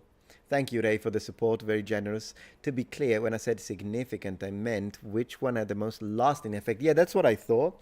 But even in that case, it becomes a bit of a broad item of discussion, because do we mean significant from a social perspective, territory, money spent, influence of the church, religion. Like, there is a lot that can go into it. I'd like to cover the Crusades again, though. You kind of made me want to.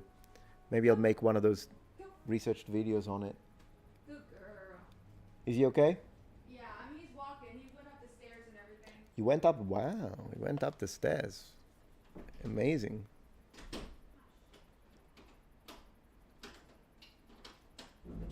Which side did you choose in the Skyrim Civil War? Do you even have to ask, Blue-Eyed Devil? It's the Empire. Of course it's the Empire. I mean, I did do one playthrough with the, just to play, with the rebels, but it's the Empire, my friend. Absolutely. Always the Empire. Yeah. Glory to Tullius. Tullius is great. Also because my uncle's name is Tullius, among other things.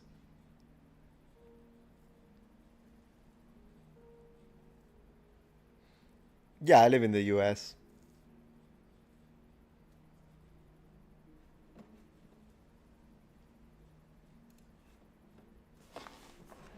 Have you ever played Star Wars The Old Republic?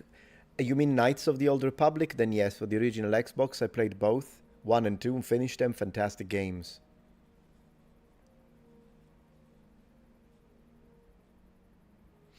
Some lore videos about Pomeranians? I mean, I love Pomeranians, but I don't know if I'm into the lore of the actual breed. I do know it's because of a queen, right? Selective breeding of a queen that wanted to have a smaller and smaller and smaller. Something like that, but I don't remember much.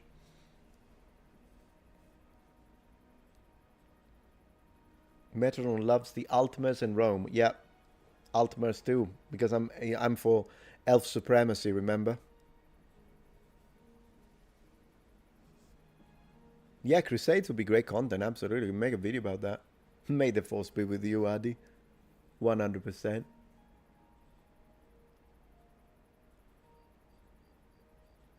Oh, I see, Emerald. Cool, cool. Well, I mean, it's not like it's a secret, the state I live in, if you want to guess it.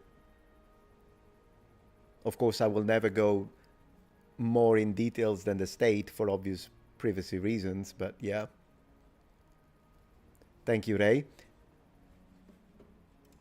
Yet you still think elves are better, the Empire will overcome the Dominion. I do, because I'm an elf supremacist. I don't know what to tell you.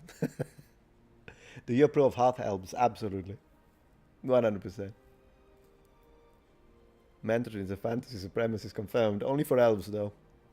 They are the superior race. Master race. The elves.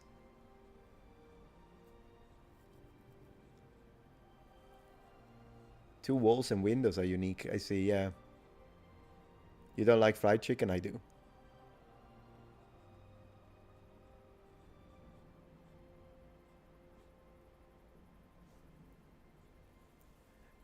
Altmer. Always Altmer.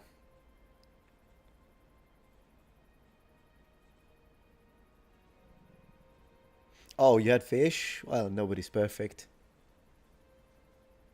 You always play Khajiit. Khajiit are cool. I think Khajiit are great. I don't think I've ever made a Khajiit character. It's always either an Altmer, an Imperial, occasionally a Bosmer. I have a couple of playthroughs with Dark Elves as well. Like if it's an elf, I'll play it. Even with my Baldur's Gate 3 playthrough that I started and I have to continue on Twitch, one of these nights I created a drow, and I think he looks really cool. One of those that have a little bit of a purple-violet skin. Red eyes, really cool looking. Does he have red eyes? And now I don't remember if he's got red eyes or purple eyes. Don't remember. Khajiit has wares. Yeah.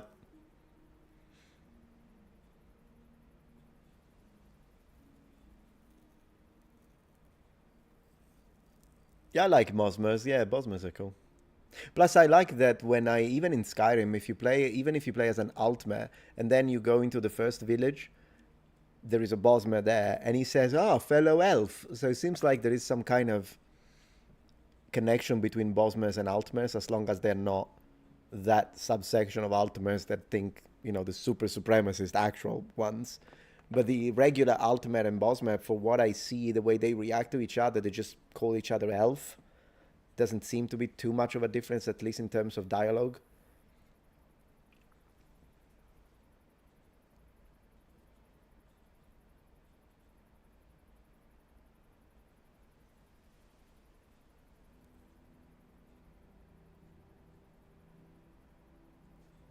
You play as an orc. I did one playthrough as an orc, and I liked that in Skyrim they would grant you access into their fortresses. That was great. I love it when games do that. Racist Ultimate do tolerate Bosma too. Cool, I didn't know. You're always very deep into the lore of stuff. Thank you for that clarification. It makes sense. Along with cat people for some reasons. Really? I do have a few videos on Arthurian legends, but often I think they're more on the React side. So would I want to produce my own video on the Arthurian legend? Yeah, that would be nice. If I ever do that at one point, I'll see if I can get as a guest Jason Kingsley. He's the personification of the Arthurian legend, if you ask me. You know, that's actually a very good idea. So every time we go live, apart from everything else, it's an excellent way to get ideas. Like a deep dive into the Arthurian legend, I think that would be great. What was Metatron's job before YouTubing? Teacher. I was a teacher. Yeah. For 10 years. Ray Gonzalez, funny story. I commented on a post about Elder Scrolls and you triggered all the elf lovers. They all got very salty at me. I wonder what your comment was then, Ray. Was it some elf racism like that the one you get from the Nords?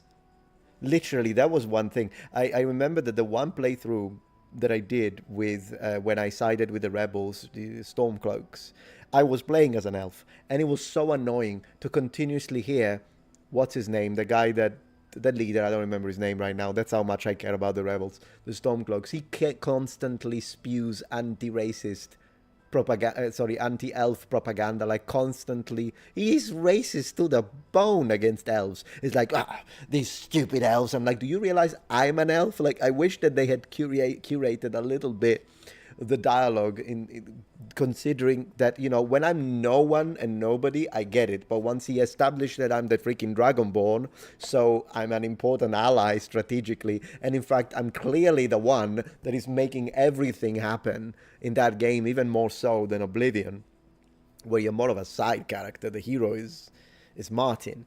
But yeah, so in that situation, she just didn't care. It's like, freaking elves. And I'm like, you muppet. If it weren't for me, you wouldn't have the freaking crown. Who took Whiterun? So there is that. But yeah. That's why I side with the Empire. What can I say? Ray Gonzalez, not racist if it's true. I mean, might still be true and racist at the same time, but you know. Yeah, rant videos. You're right. Thank you for reminding me that. I'll make a rant. I miss making rants. Rants were great. Thank you for the suggestion, man.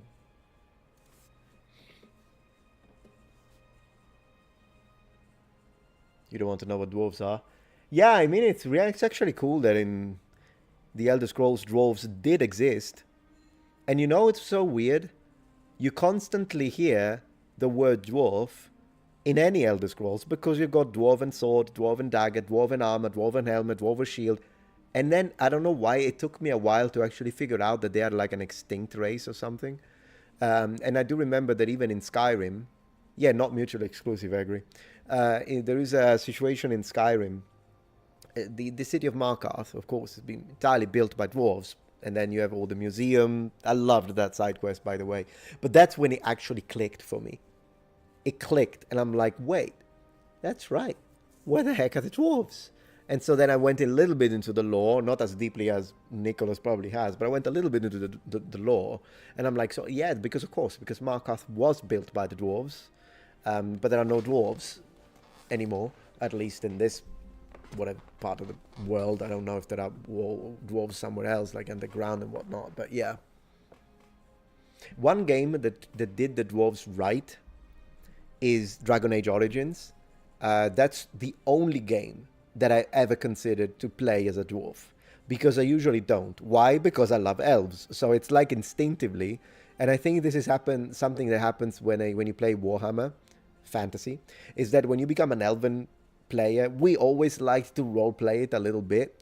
So like whenever you would face off the dwarves and the freaking cannons, it was always fun to be like, you damn dwarf, like, and stuff like that. And so eventually, like, I do have some dwarves in my collection because they were beautifully painted battalion that I bought for 30 euros, full battalion, 120 miniatures, beautifully painted.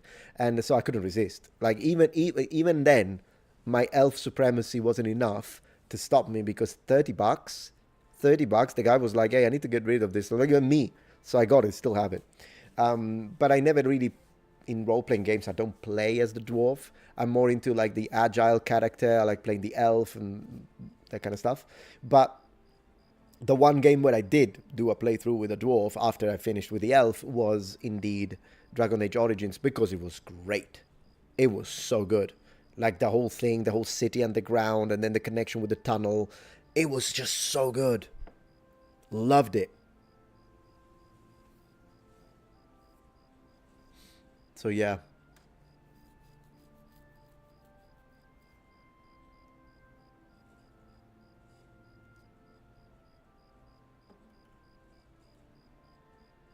I do paint miniatures, yeah, Melanie. Most of my miniatures I painted myself. A few were projects like that I actually paid professional painters to paint. So some of my miniatures are painted by professionals, other I did. But I have like what? I can show you. Why not? Let's go. I'm gonna show you something, guys. I'm gonna show you something now. There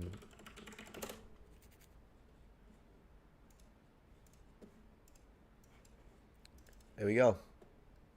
So this is me. I did a little collaboration with this leisure center back in Sicily, and I did a collection showcase. So they let me use their table and stuff, and I just placed all of my miniatures. So these are my Bretonians to start. I'm gonna move this to the side and refresh it. So these are my Bretonians.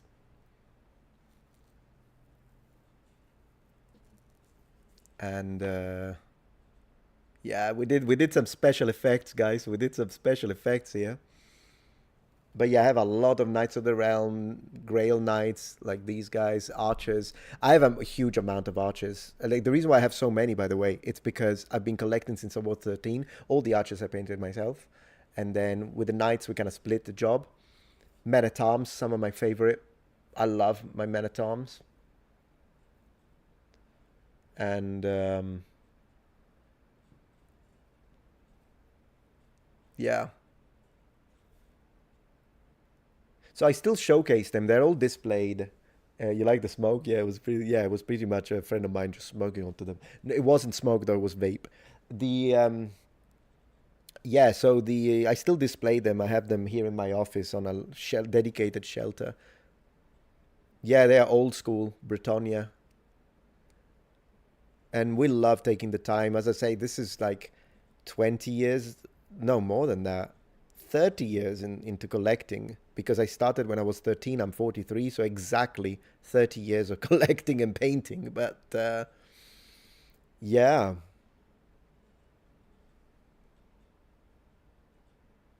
And I'll show you the other armies. Oh, this is nothing. This is just the Bretonians. No, I play them. These are not strictly for. I mean, you can if you want just collect them, but this is Warhammer Fantasy, so you play them, yeah.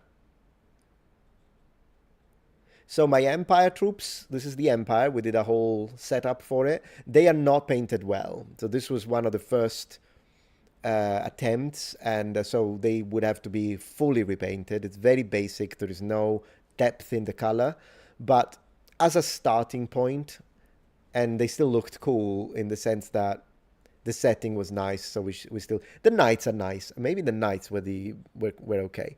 The infantry is very basic. You'll see that the paint job with the high elves is really good. You'll see it in a minute. Maybe the dark elves, because I have too many. I have too many, by the way. You'll see. I have a lot. I have like 7 armies, something like that, maybe more. Yeah, you did open a can of worms, so maybe you could say a Pandora's box. And let me see.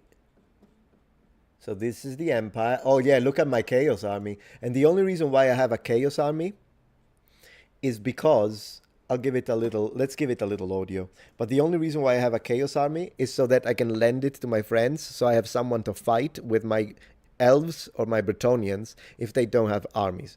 But we really went into the painting here, and this is one of the armies that I delegated some of the main characters to be painted by professionals in Italy, like really famous guys in the like people that do it professionally. So check this one out. I want to hear it too because the sound is pretty cool. Let's go. Sorry, I clicked something. What did I click? One moment, please. There we go. Let me move. Oh, I think I did an F10. Which one is the full screen? Oh yeah, F11. Great, done it. Fixed. All right, you ready, guys? Let's go. Let's go.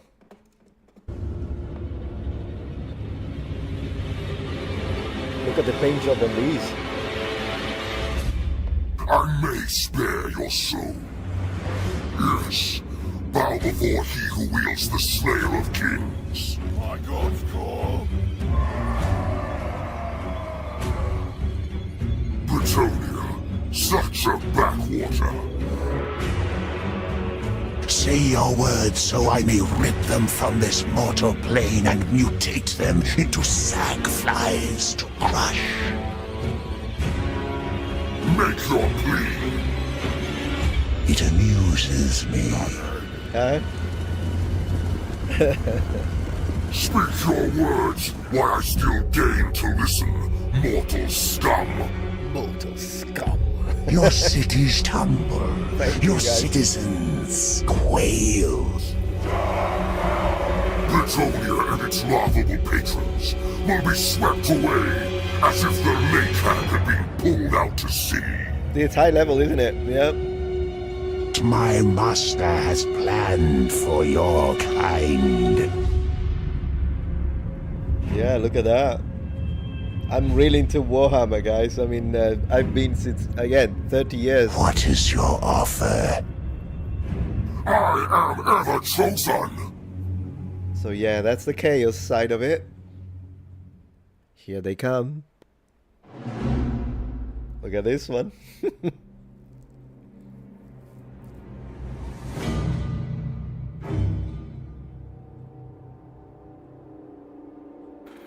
Malekith. All shall tremble. Old ones. So here are my dark elves.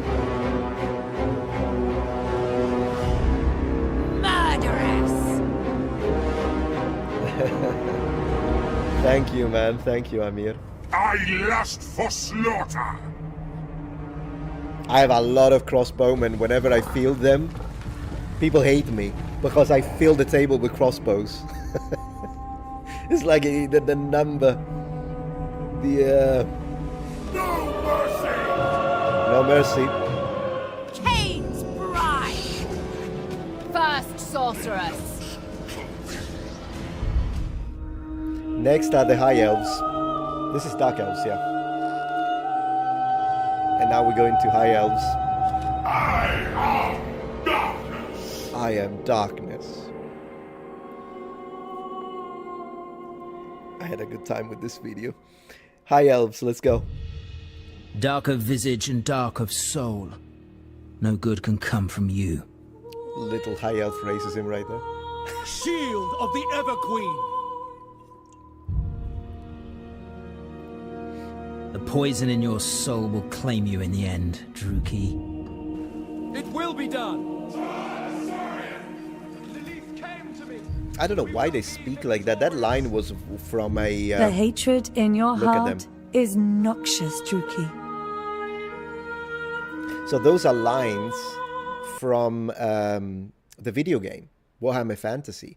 And I don't know why they say that, because dark elves in Warhammer are not dark of visage.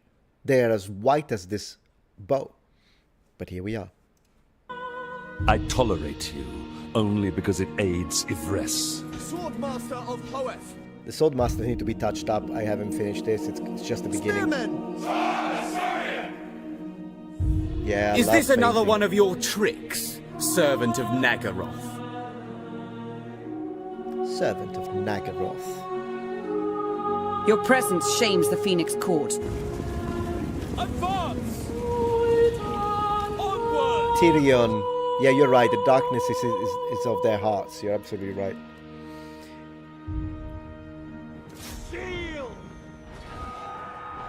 So after the High Elves, I've got more High Elves. I've got the Dragon Princes, but these are some Dwarves that I've got. Strike down the Chaos things with thrusty dwarven steel. Stout hearts are needed against the undead. Yeah. Dwarves are cool. I'll surround the enemy in dark rooms. Yeah, all Citadel paints. I always use the original paints, original brushes. It's just a traditional thing for me. There are plenty of other alternatives that are great, but I'm just a little traditional with it. I also have some undead. Let me see. That I thought were really cool. They're these guys. Some of my best painted miniatures, to be honest. Tomb Kings, because they're my favorite. They're my favorite among the undeads. So these are well painted. This is not, by the way, this miniature showcase that I just showed you. It's not the entire collection. I've really been going like year by year. Get a few more minis, paint. Get a few more minis, paint. Get a few more minis, paint. And here we are, guys. Yeah, dwarves have arquebuses. So do empires. Arquebusiers, but yeah. I actually love to use the original light blue teal color for them. Yeah, just like I love doing blue and white with High Elves. I think that those... man, my hair was short. So yeah, and for those who missed it, this was the part with the Bretonnians, which is probably my most colorful army. But I will say, I mean, I hate saying it, but probably my Chaos army is the best looking. But I mean, look at this. This was done by a professional. This is the... I told you that there was that painter that I employed to paint some miniatures, because I wanted him to help me, because I really wanted... You know what, those situations where you're like, will you ever finish painting your minis? Well, most of them are painted now. I want to say 90% of all my miniatures are fully painted.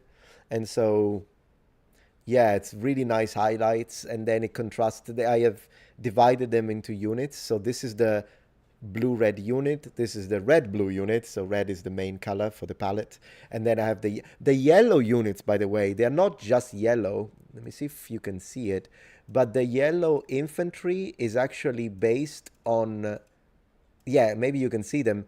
This is the symbol of the city of Bruma in Oblivion. So these are literally, the entire unit is based off of Bruma, the guard from Bruma in Oblivion.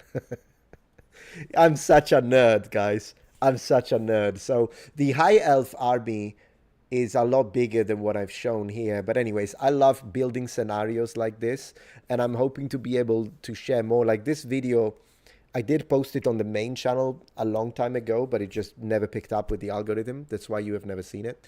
And then I re-uploaded it, slightly changed and edited for my gaming channel, and it actually did a little better there in comparison. So I'm hoping to be able to do some dioramas, maybe some battle reports, but in general, something like this again on the gaming channel, because on the main, every time I do this, it just doesn't happen. It doesn't pick up. You a nerd? I never would have guessed. Yeah, I know.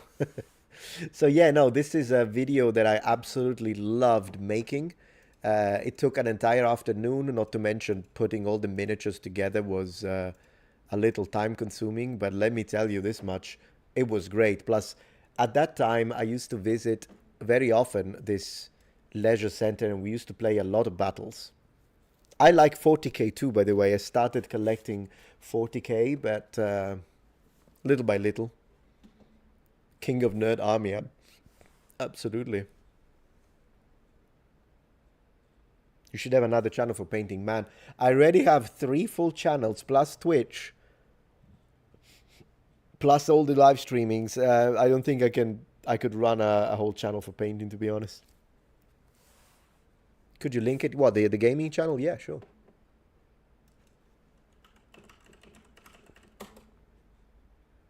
That's the gaming channel, and you'll find this video too in the gaming channel, among other things. We've got some D&D, we've got a lot of stuff on the gaming channel. I think it's a really fun channel, personally. Lots of Heroes of Might and Magic as well, but right now I've been doing mostly playthroughs, but there is one gaming documentary, and I'm thinking of going more. I will still do the occasional playthrough, but I'm actually thinking of going more into the production. This is the documentary.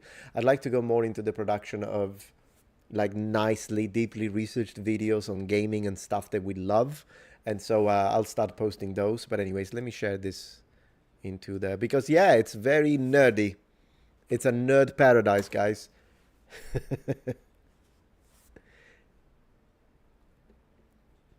No, I didn't see. Professor Dave got owned last night by who? Who made a response video to him? I'll have to watch it.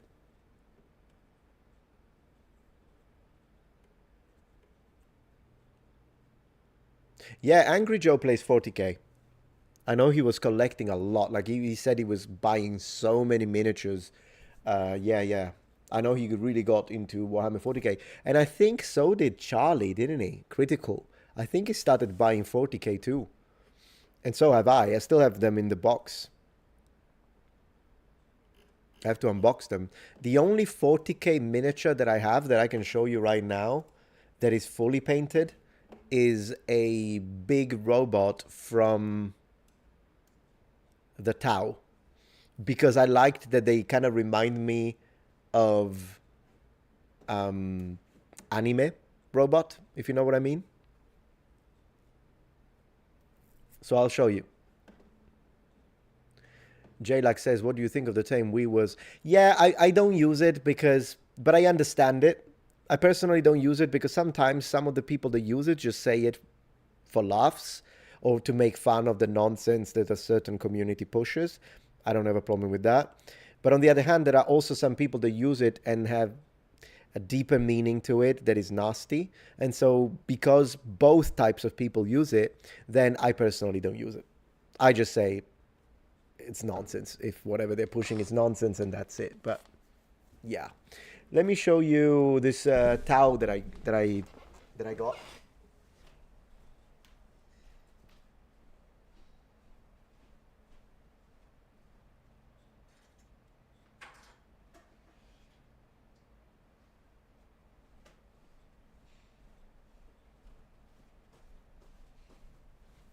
I actually have to do a little showcase of this miniature specifically on the gaming channel. I'll probably do it at one point, but here is the paint job of this one.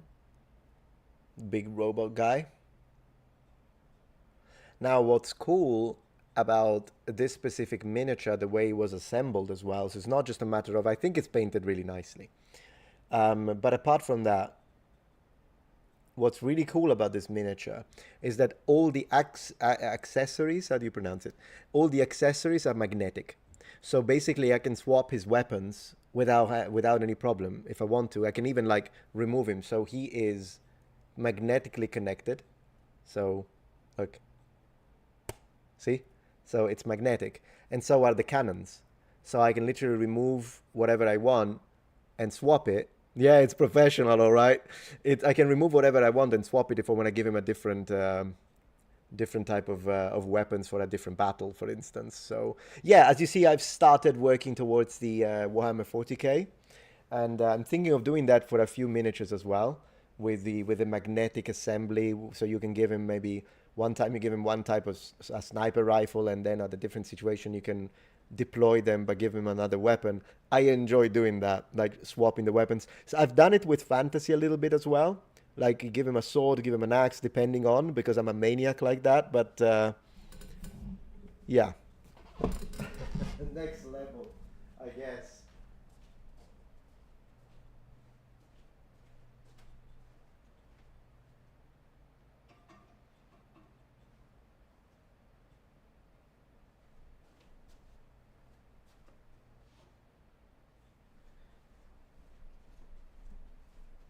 So since we're talking about painting, you saw them in the edited video, but here are the three, I think, most beautiful miniatures of the Chaos Army in terms of paint jobs, and these were done by a very famous professional painter in Italy, and the work he does is incredible.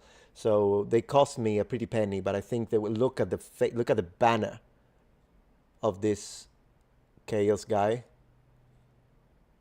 So the paint job on this one is phenomenal. It's way beyond my abilities, by the way. I'm all right as a painter, but this guy is the real deal. And then we have this. This is in fact a 40k miniature that has been repurposed for fantasy as a Chaos Mage. And this is also a fantastic paint job with the special effect of that I'm covering because I'm a Muppet, with the special effect of the lava as it's being summoned through his powers, his magical powers. Yeah, the flag is insane, yeah. And then we have this champion of Nurgle, I believe. Usually, whenever I field the Chaos Army, not very often, but whenever I do, I play Khorne. And I mostly play Mortal Chaos. I don't really field demons, which is a big disadvantage on my side, but I don't care because I just play for fun. I like to just go for like full armor, knights, swords, axes, smash everything. That's just me. That's just me. But yeah. So no, there are some. I love miniatures, man. It's just, it is what it is, isn't it? So yeah, that action figures is another thing I love collecting, particularly Street Fighter lately. But yeah, no, that guy was great. It's so as I say, these were a little bit expensive, but I think they were worth it. Kind of little jewels for the army. I like for every army to have a couple of jewels, like a couple of miniatures that are like next level in terms of painting, so actually professional. And then the rest are gonna be painted in a way that they are pleasant. They're nice. Do you have milk for cornflakes? Ooh, that's a good one. Only if you're a serial killer. How about that comeback? How about that one? Mobile Suit Gundam. No, not really. I mean, it was very popular when I was a teenager, but I was more into Evangelion. Shameful 10 out of 10, my friend. 10 out of 10. Yeah. Badam. Do you have Americans you can do that with? Well, play Warhammer? Yes, but usually we have been playing quite a few board games with some friends when they come to the house. I did find a nice little leisure center not too far from here, and we were considering playing some Warhammer, but then they closed. I think I don't know why, it just didn't work, I guess. So I'll have to look for another place where they do Warhammer.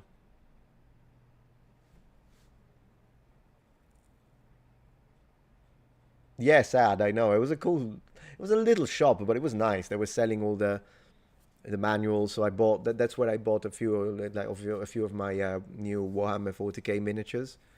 And I bought Eldari, which would be my favorite faction. Like if I would go main, I would go main Eldari. And I still have to build them though.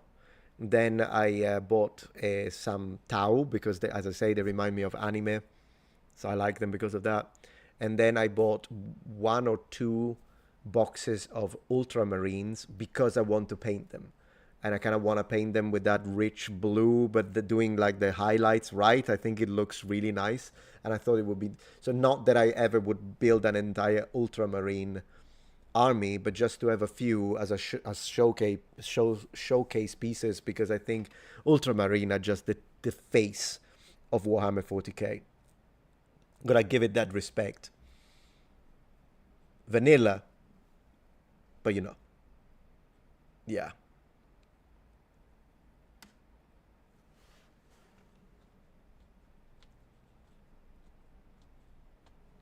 Metatron, if you ever lost your YouTube job, you're always welcome to work for the government if you're a naturalized citizen. I hope that doesn't happen, honestly. But yeah, I mean, I could, I guess, go back to teaching. That's always something I could do. or if they need an interpreter, but goodness gracious, I would do it. I mean, I would man up and do whatever it required for me to provide. But I hope I don't have to go back to simultaneous translation, or in general translating, even if it's like sit-down translation. To me, it's so boring. And so I would do it if needed. But probably what I would do is teaching, because if there would still be, like, imagine YouTube explodes, doesn't work anymore, doesn't make money anymore, gone. Then if I still have access to the presence online, even if imagine in a alternative reality the ads are gone, but you still have a voice, then I would use it to find students, and I would organize an online school basically where I can teach languages, or I can, that kind of stuff. That's what I would do. If YouTube is completely gone in the sense that it's nuked and it's not there anymore, I would focus on Patreon, and basically my entire channel would migrate to Patreon, and I would just post on Patreon. And so there is always that option. And then I would then, all the live stream would happen on Twitch. So already, that's why I'm trying to build the Twitch. Patreon is already doing well in terms of revenue. So Patreon alone is already is a good alternative. So I do always make exactly diversify portfolio. I've been working a lot towards like not having all my eggs in one basket. So sure, I have 3 channels on YouTube. So if the AdSense account is destroyed, I would lose a significant source of income, but it wouldn't be all of it. So as I say, Patreon, possibly create my own website, something that I've been working towards with a friend of mine, trying to make myself as independent as possible from each single corporation, so that once again, Patreon goes nuts and deletes my account, I still have YouTube, Twitch, Kick, and all the rest. If you know, that kind of stuff. Or Twitch decides to ban me for whatever reason, but I still have YouTube and Patreon. So that's the idea. Would you do a collab with Atom Shay? I don't know who they are, so I don't know. I'll have to look them up first. I'd sign up for a school with you. Appreciate that, Melanie. Thank you very much. What we are trying to do, and this is a project that is still in the making, that's why I haven't mentioned it, but one thing I was trying to organize, and hopefully we'll be able to do it if we can buy a domain.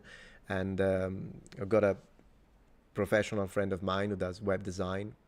So what we were thinking of doing is build a website where we would basically create content that would be used to help people either as support for students from, I mean, middle school all the way up to university for exams and tests and stuff like that, but also to help people who homeschool.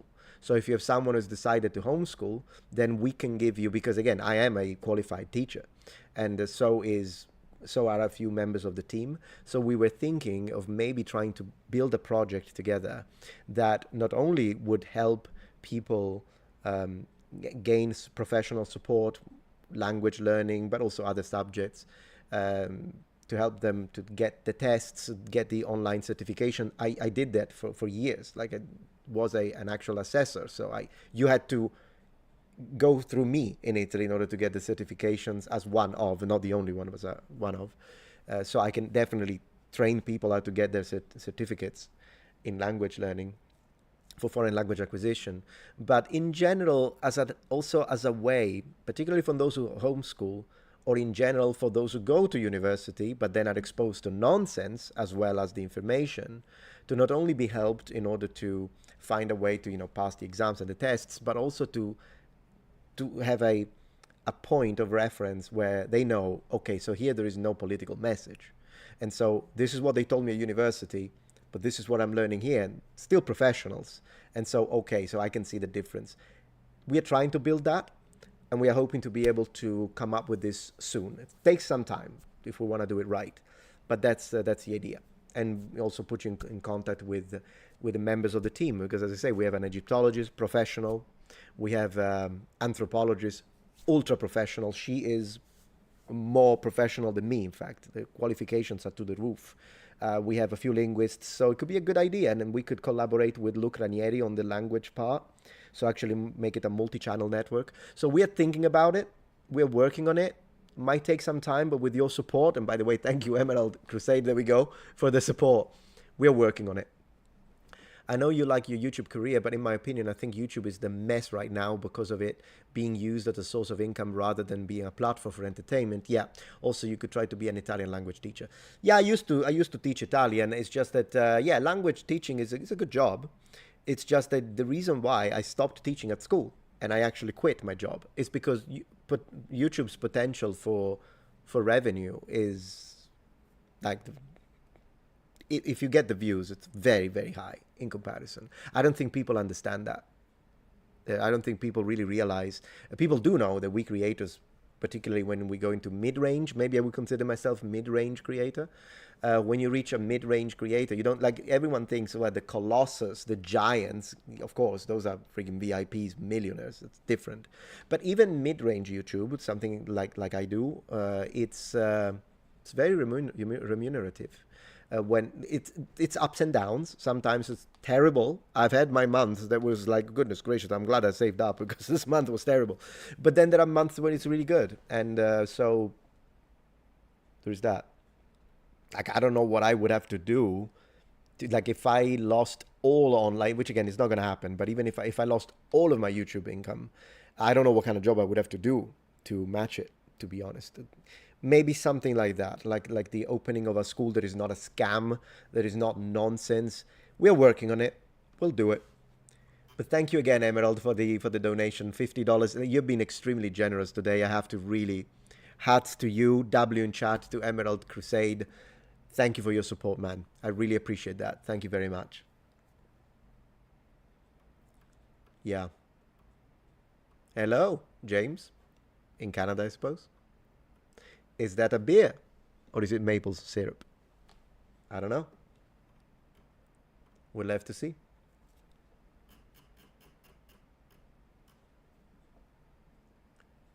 YouTube recommended me a channel called How to Italy. It is a couple of nice videos of Italian migration towards the Americas. Really, that's interesting, yeah. Your series analyzing old speeches seems to be doing well. It's doing fantastic. Yeah, I've got one more coming tonight. The wife edited it while I was live. We're a good team. So I filmed it before going live, sent it to her. She edited it while I'm live. So then by the end, she will have sent it back. I'll download it, upload it. I've already made the thumbnail. And so tonight we are continuing that series on the second channel. It's going really well. I'm very happy that it's going really well. Also because those are not reacts. Those are full-on analyses. And so it's a different type of video. And if it works better than the reacts, then screw the reacts on that channel, honestly. I will still do them occasionally because some people like them. But if I can do something like that works so well, then it's great. Thank you, David Lopez, for the support towards your next pizza fund. Hey, that's fantastic. Thank you. We are going to go, by the way, next week. We are going to go to Olive Garden. I know I keep saying it, but I haven't forgotten because you guys paid for it specifically for me to enjoy. And I'll film it and I'll make the video. I think it's unfortunate because YouTube is never good for these kind of meme videos, at least with me. So the video will not do well, but who cares? We'll just do it for fun, guys. It's fine. One slot out of 30. It's okay. And you enjoyed, man. I appreciate that. Thank you very much, David. So it's going to happen. Yeah, the second channel is blowing up. You're right. I just hope, because sometimes when a video goes viral, what happens, because the video got 1.4 million views in 3 days. Like that channel right now is getting, the second channel is getting more views than the main right now. However, what that means is that you have a massive spike, but then it goes back to normal. Still very grateful for it. But other times what happens is that a channel explodes, and then as long as you keep up the pressure, it just keeps going up. And that could happen too. And anything in between. So I'm trying to do my best to continue to maintain a steady upload of videos that are quality, they're good, they're fun, they're interesting, and are similar in topic. So I'm trying to do that to maximize it. But whether it will continue or not, whatever happens, I'll take it because it's already great.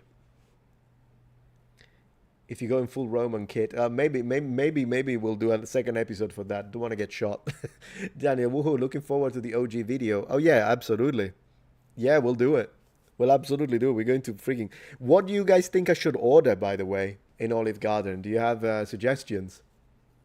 Should I go for pasta? Should I go for pizza? Do they even have pizza? I don't know. Do they have olives at Olive Garden? Can I order olives? You like the Tolkien video? I had a great time making that one. That was great. The one we're going to post tonight is an interview of a Victorian lady. She was 108 in 1977, so she was born during the Victorian age. And it was phenomenal. I loved it. Plus, she was a sweetheart. But in general, I'm saying, apart from her, like, she was great. But I wish I could have met her. But in general, the way she speaks is really good. And I went a little more into the details of it. And it was good. It was good because last week we did the Victorian men. But this week is today is going to be a Victorian woman. And the things she saw and said. Thank you, Emerald Crusade. Have you thought of getting tattoos? No. You look like a tattoo person. No, I don't like tattoos. That's the one thing I'll never have, is tattoos. I'm just not into it. The three things I'm not into are tattoos. Well, there are many things I'm not into, but tattoos is one of those. Never smoked in my life. Never did drugs in my life. So these things are not for me. If they're for you, though, have fun. Yeah. But I see why you would think that, because I'm clearly a metalhead, so I guess you could connect that to it. It's just not for me. Yeah. Do I like them on Kenzie? Where she has them, yes. I personally don't prefer tattoos on either men or women. I don't like tattoos. If it were for me, I would remove all tattoos. With that being said, where she has them, not a problem. The one thing I don't like is when you have tattoos. Also because she has like a little tattoo here. And fine. She has a lot, but she doesn't have like a lot in the sense of a punk rock girl when they are like fully sleeved. Yeah, I really don't like that. I mean, at the end of the day, would I have still dated her if she had a lot of tattoos? Yeah, because I date the person and I think she's gorgeous anyways. But I'm glad she's not that deep into tattoos, because some people, when they get the whole thing up here and then it's too much. It's too much. Kenzie's my wife. Emerald Crusade. This one here, she's... oh, sorry. You're not seeing the screen. She's here. We did a little review together of Arcade 1-Up. So, yeah. Yes, there is some mentions of ancient tattoos. I think the oldest tattoo ever found is from the prehistoric period. I think it was found somewhere in... I don't remember now exactly when it was found. I read it a while ago. When it comes to the Romans, the idea of Romans tattoo... Yes, they understood the technique. It's connected to prisoners, though. And sometimes criminals. So it's kind of a different... As a fashion statement, not that I know of. But for prisoners, yes. Yeah.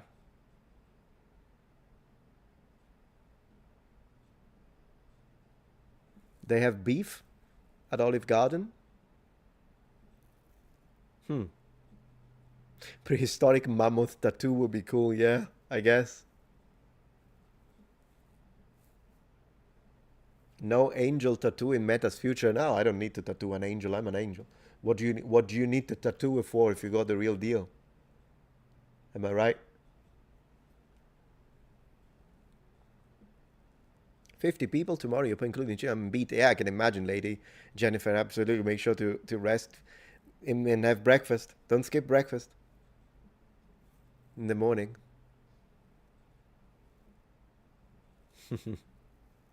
You're almost that punk girl. That's not problem. It's if you like it, then more power to you, Melanie. Absolutely. And it also depends on the person. Some people suit different styles. It's the same with a hairstyle, right?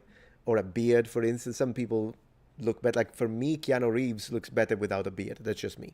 I know lots of you will disagree, but like Russell Crowe looks better with a beard. So like it depends on the person. Same with like hairstyle and whatnot. But then at the end of the day, it's all subjective. So you do you.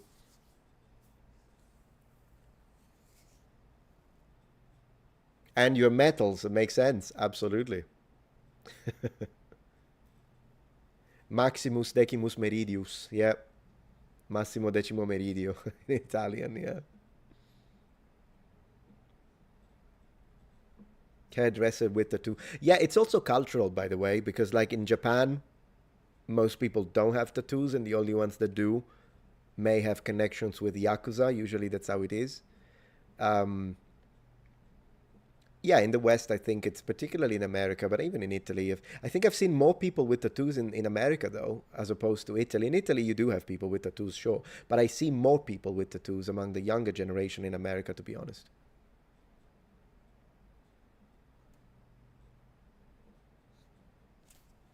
So yeah, no, it depends on the culture, 100%. Just like the idea, since we are kind of talking about it, bit like the idea of long hair in men, like the idea that, oh, a guy has short hair. That's the typical thing. It's very recent. Not only it's culture specific, but it's very recent as a concept. Just like pink being a woman's color is very recent as a concept. Pink was not considered, in fact, it was a very virile and masculine color up to the 50s. So if I remember correctly, maybe 60s even. So even this idea of pink for girls, blue for boys, very recent. And so is, for instance, for the Romans, yellow was a woman's color. So there we go. And then, there we go, a woman who hates pink, yeah, says Lady Jennifer, there we go. And then when it comes to the idea, I think because for the majority of human civilization, and then if you enter into prehistory as well, then a lot of men would have had long hair. And then in the medieval period, not long like me. To be fair, my length would be the same as that of a lady in the medieval period, that length. But a lot of medieval nobility had long hair.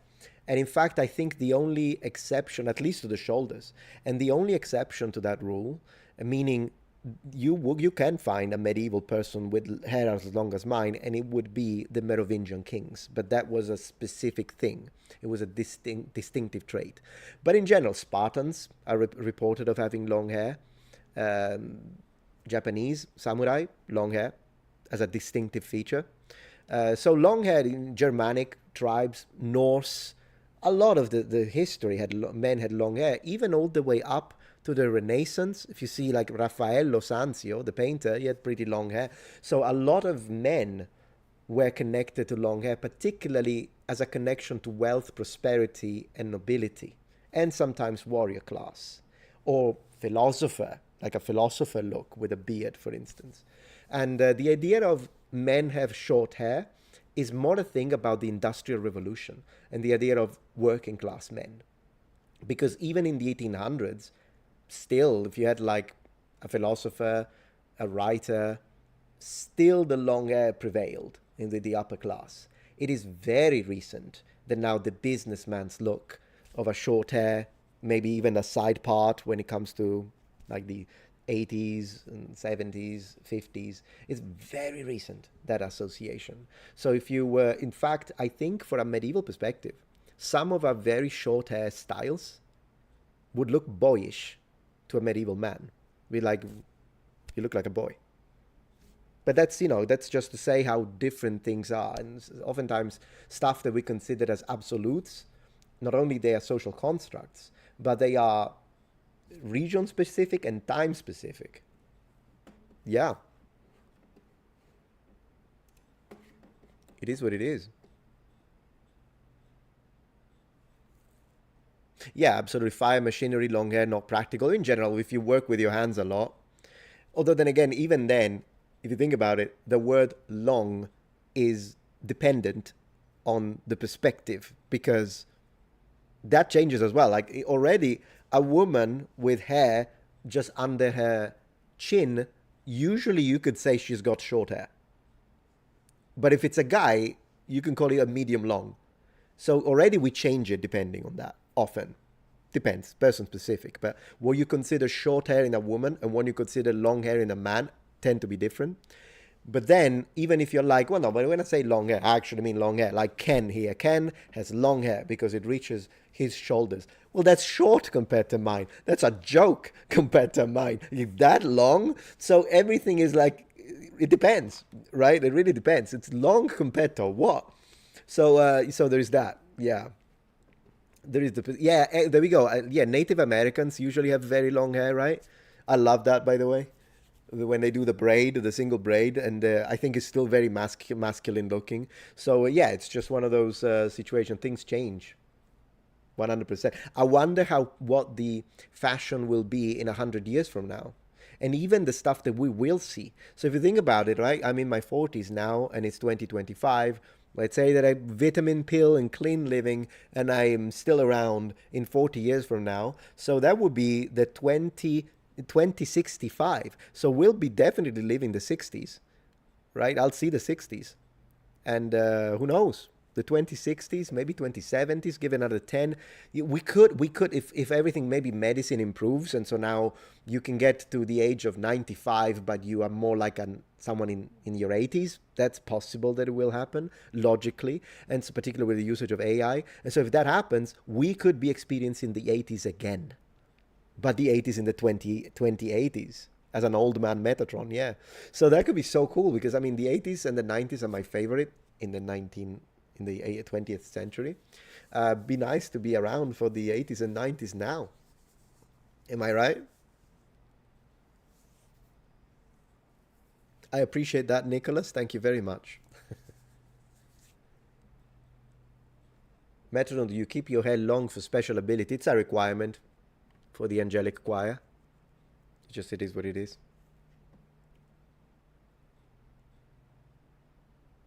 Timeless, yeah. Native Americans and long hair as a sign that they are undefeated in battle. I love that. Once they lost a fight, they cut their hair. Really? It's similar a little bit to the concept of shame in Japanese, feudal Japan then, and the idea of someone cut your hair was very disrespectful towards a member of the warrior class. So yeah.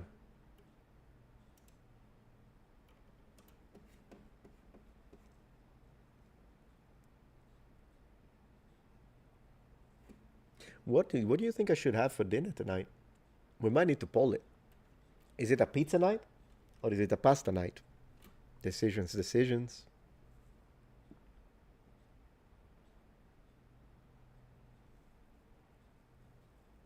Yeah, the Normans would, as far as we know, the knights would actually shave sides and back and kept it a little medium up here. Very modern looking cut, in fact.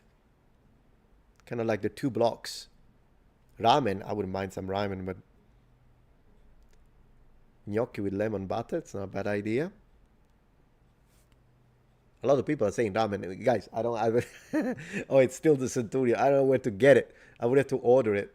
I wouldn't mind it, though. What a burger. They're actually opening one in this area. Pineapple pizza at Olive Garden. Ooh, tell me they don't serve that. Tell me they don't serve it. Hawaiian pizza, sushi. My wife is more into sushi than me.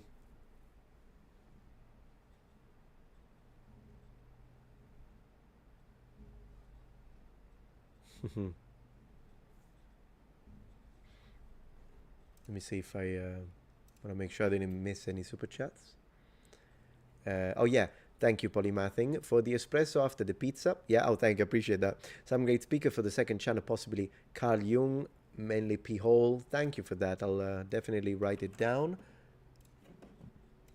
Happy to have suggestions for that, because I don't want to run out of ideas.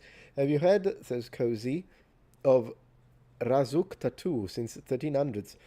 Oldest tattoo parlor in Jerusalem? Really? No, I had no idea. Wow, since the 1300s, that's crazy. I love that that was the next Pizza Funda, by the way. That's so funny.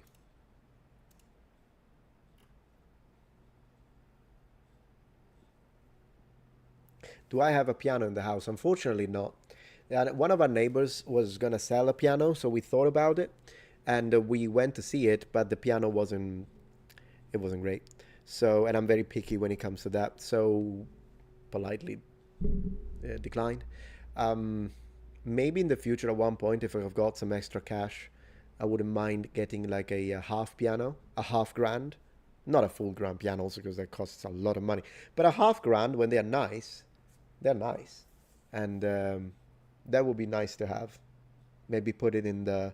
I think we would put it on the corner of the living room downstairs. Because you see, that's how this house works. Basically, we have divided the house between me and the wife. So the upstairs is my realm, and the downstairs it's her realm. So she decides everything when it comes to downstairs, and I have complete, total dominion of the upper floor. And it's great that way. So, but maybe for the piano, she'll let me put it downstairs also, because good luck bringing a piano like that up the stairs. Check it out, you would be interested. I think it's a Christian tattoo. Really? In Jerusalem? Wow. Did you say in Jerusalem? But yeah, for sure.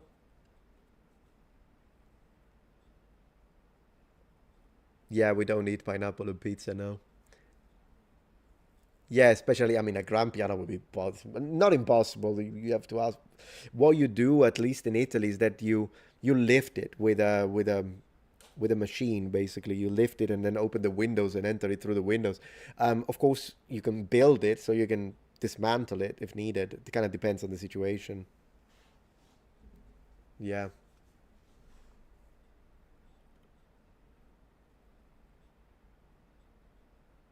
You know, a long time ago, talking about angels, a long time ago, I did speak, I think I did make a video where I talked briefly about angelic representation in the Middle Ages because they were often, I love representation of angels in churches, because particularly when it comes to warrior angels like Michael or Michael, they are in armor, and they are usually in full plate armor when it's like 15th century art, late 14th century art. And they look great. Maybe I should make a new video, like a deep analysis of angelic representation through the medieval period and how they change. That could be so fun to make as a video. I'll think about it. Oh, you watched it? Yeah, old school. Yeah, Michael is legit, absolutely. It's just so you can never disagree with him. That's the thing. Have I discussed H3A3 suing a fourth person? No, I don't think I'm going to have more than one video, honestly, about that situation with H3. I did it once simply because I wanted to rejoice about Frogan getting sued, because she deserves it after her laughing at 9/11 and all that stuff. I don't take those things lightly. But that was it. And I'm not going to make more videos about H3A3, also because I don't watch him. I'll be honest with you. I tried, but it's not even him. It's the podcast format. I get bored with podcasts. I don't know why. Maybe they're too long. I don't know what it is. I tried to watch podcasts in general, and I just get bored. No, I've never read the Song of Ice and Fire books. When it comes to Game of Thrones, I think I used to watch it. I watched up to the 4th season, and then I stopped because I honestly don't remember why I stopped, but I stopped. I mean, I know a lot of people love podcasts, so I'm sure it's just a me thing. I'd rather watch a stream, or sometimes just videos, just regular videos, where I know that this is the topic, that's the video, I'm going to watch it, and that's it. Yeah. Or I'll watch a movie. I wanted to rewatch the Zodiac, by the way. Zodiac Killer movie.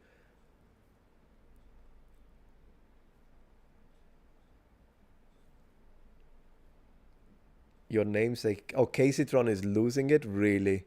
She's the one that smokes a lot, right? Yeah, I can imagine it. Who's the 4th person getting sued, by the way? Yeah, Zodiac was a good movie, very well made.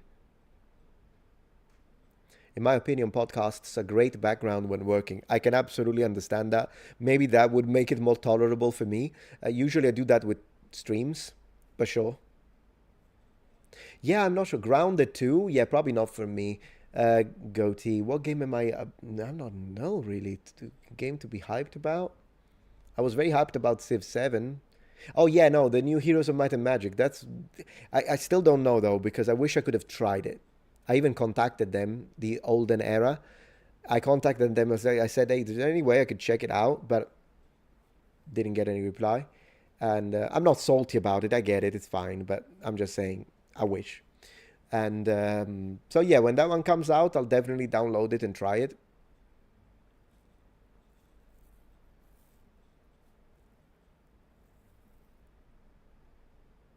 Yeah, I mean, those three that are getting sued, they have no idea. I mean, they lost the plot a long time ago. Have I considered starting a cult? Oh no. It's actually funny because sometimes my detractors call me a cult leader. They do call me like that. It's kind of funny because they are the ones that always say you shouldn't judge people by the way they look, which I never do, by the way. I don't care. I'm like, you can look whatever you want. In fact, sometimes when I debunk the professors and people are like, oh yeah, I can tell because of her colored hair, or I stopped listening because of this piercing. And I'm like, yeah, I don't care about that. Like, I personally don't, because could you imagine, even if I was that type, it would make me a hypocrite, because again, I have hair down to my waist. So like, who cares? You know, I care about what they say rather than the way they look. But regardless of that, yeah, no, when yeah, sometimes people do that. Oh, hey, this guy looks like a cult leader. They do say that. I thought it was funny anyways. That makes me laugh. The meta cult. Yeah.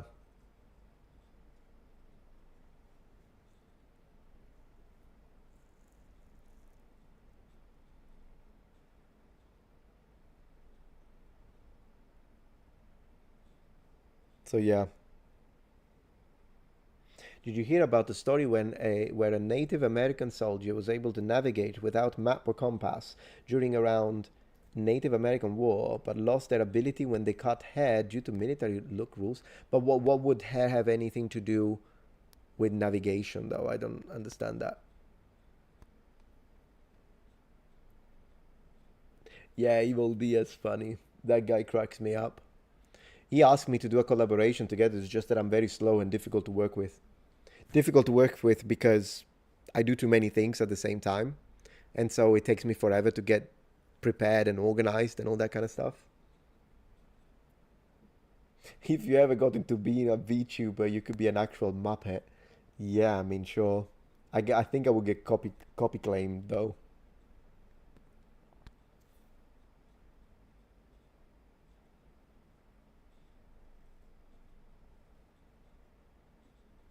Yeah, I think what one of the characteristics of cults, Belzniz, what I noticed, is they have a, what's the word, a person who is very charismatic, and the cult really revolves around the person. And I think that that would be maybe a main difference with religion in general. So cult can be a subset of religion, but sometimes you can have a cult without any religious belief, and that is because precisely, while usually the religion has the doctrine is based on a supernatural entity, cults revolve around a leader more than anything else, in fact. Yeah. When are your Viking videos coming out? So excited to learn more about my Nordic ancestors. I hope soon. So before I do that, I have I have a video on the Macedonians, ethnogenesis. I have a video on that is in the making. I have a video on the I have a psychopathological analysis of the Austrian painter, leader of the naughty Germans. And then there is one video about the Bible, saying basically it's a video titled "The Bible is not a flat earth book," because it's not, and they twist the scriptures when they do that, and it pisses me off. So the Bible does not point to a flat earth, but I will, rather than just me saying it, I'm actually doing a full analysis where I will provide the sources and translation and all the proof for that. And so there's that. Which then again, if you want to believe in a flat earth, you can do it. Just don't twist the scripture to push it. That's basically the idea. So after these 3 videos are done, the next will be the Viking one. Ideally. Hey, Blue-Eyed, gotta hit the sack. Thanks, Meta. No, thank you, man, for all of your support. Once again, massive W for Blue-Eyed Devil and amazing support. Very much appreciated. Thank you. Have a good one.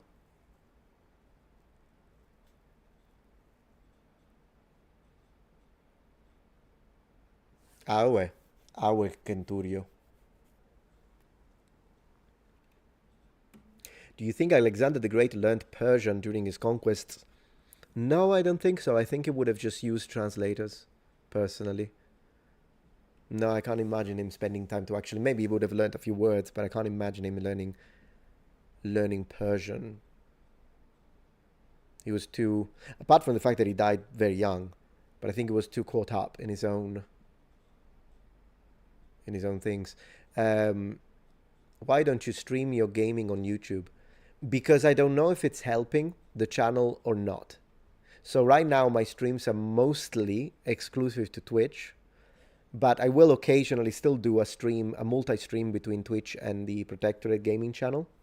But I noticed that when I do stream on the Protectorate, apart from the fact that the viewership is like super small because it's a smaller channel, but then the VOD stays up, right? And I don't like the idea of removing the VOD. I guess I could do that. But then again, when I prefer, like when I stream on Twitch, but then I edit the VOD and put it on the channel, it kind of creates a little distinction. And I like it from an organizational standpoint. This doesn't mean that I'll never stream again on the gaming channel, but most of the night gaming streams are going to happen on Twitch, yes. And that is also because I'm trying to build Twitch as an alternative source of income, which has already become, but right now it's not big. I mean, I think my Twitch, but again, Twitch is so recent as a thing. I'm already grateful for where it is, and but I'm hoping to be able to build it just in case something happens on YouTube. As we were saying earlier, we don't want to have all our eggs in one basket. I like your gaming channel. It's very underrated. I appreciate that, Fram. I'm going to try to make a few like really nice videos, high researched, highly produced videos for that channel, and try to see if I can hit the algorithm from that side. Because I tried hitting it from the daily gameplay, daily playthroughs, but it's not really going. So I want to try and hit it from this other side. Still do the occasional playthrough, but kind of want to see what happens if I make like fully highly produced videos on gaming, but on stuff that is fun, and see if that hits the algorithm right. I'm going to try. That's how it is. It's trial and error. YouTube is trial and error, guys. So yeah. Thank you, Michelangelo. Hello, did you play King Arthur Legion 9? No, I didn't. Is it a good game? The last game about King Arthur that I played was on Super Nintendo. I still play it because I got the Super Nintendo hooked up right now to a CRT. It's just at the end of my room, so occasionally play it. And it's Knights of the Round. Always Lancelot. He's my man, Lancelot. King Arthur is cool, but Lancelot is Lancelot, guys. Come on.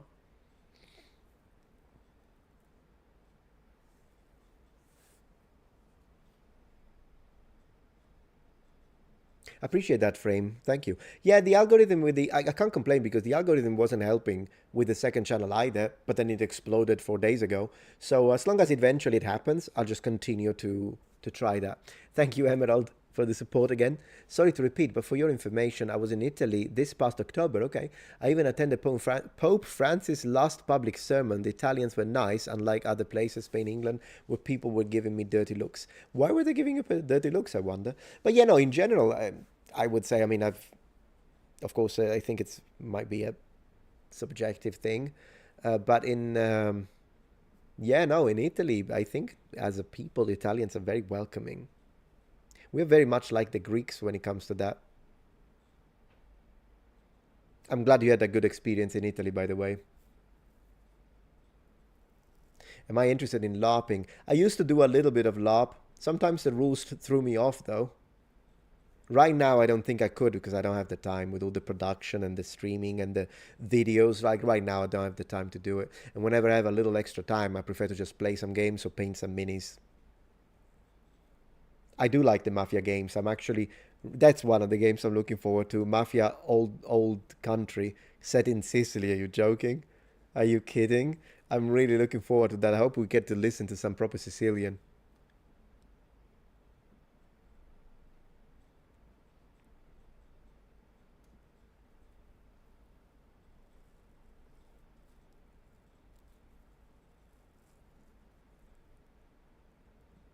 I think it depends on the American. I mean, at the end of the day, I've had great time in America.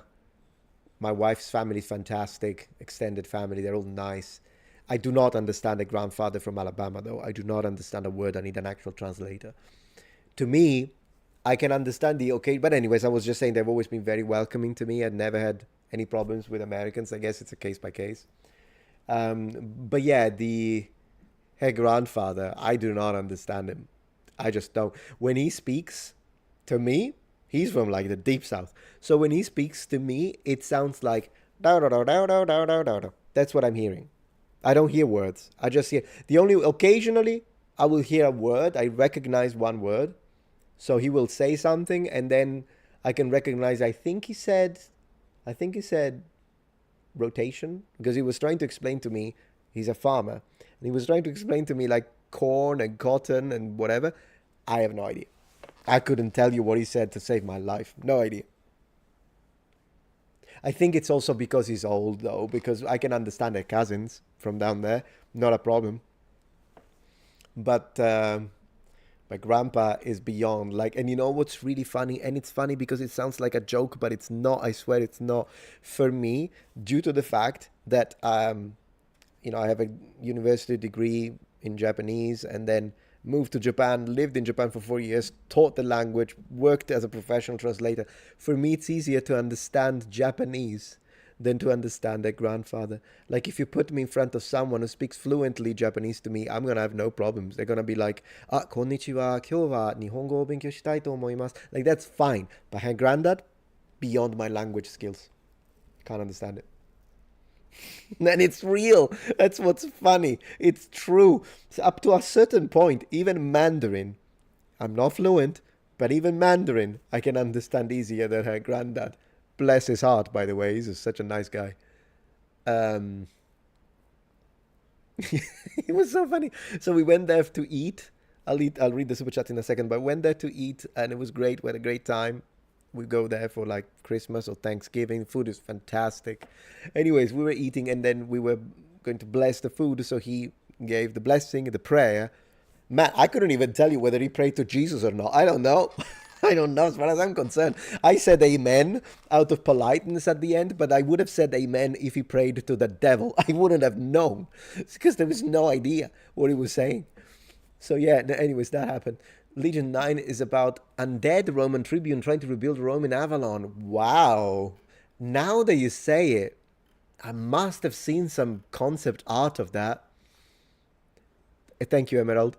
As someone of Italian descent, I can tell you the word WOP is not offensive to most Italians anymore, so everyone can call us WOP. I don't know what that means, though. Maybe it's an Italian-American thing, because to me, that means nothing. I don't know what that means. But yeah.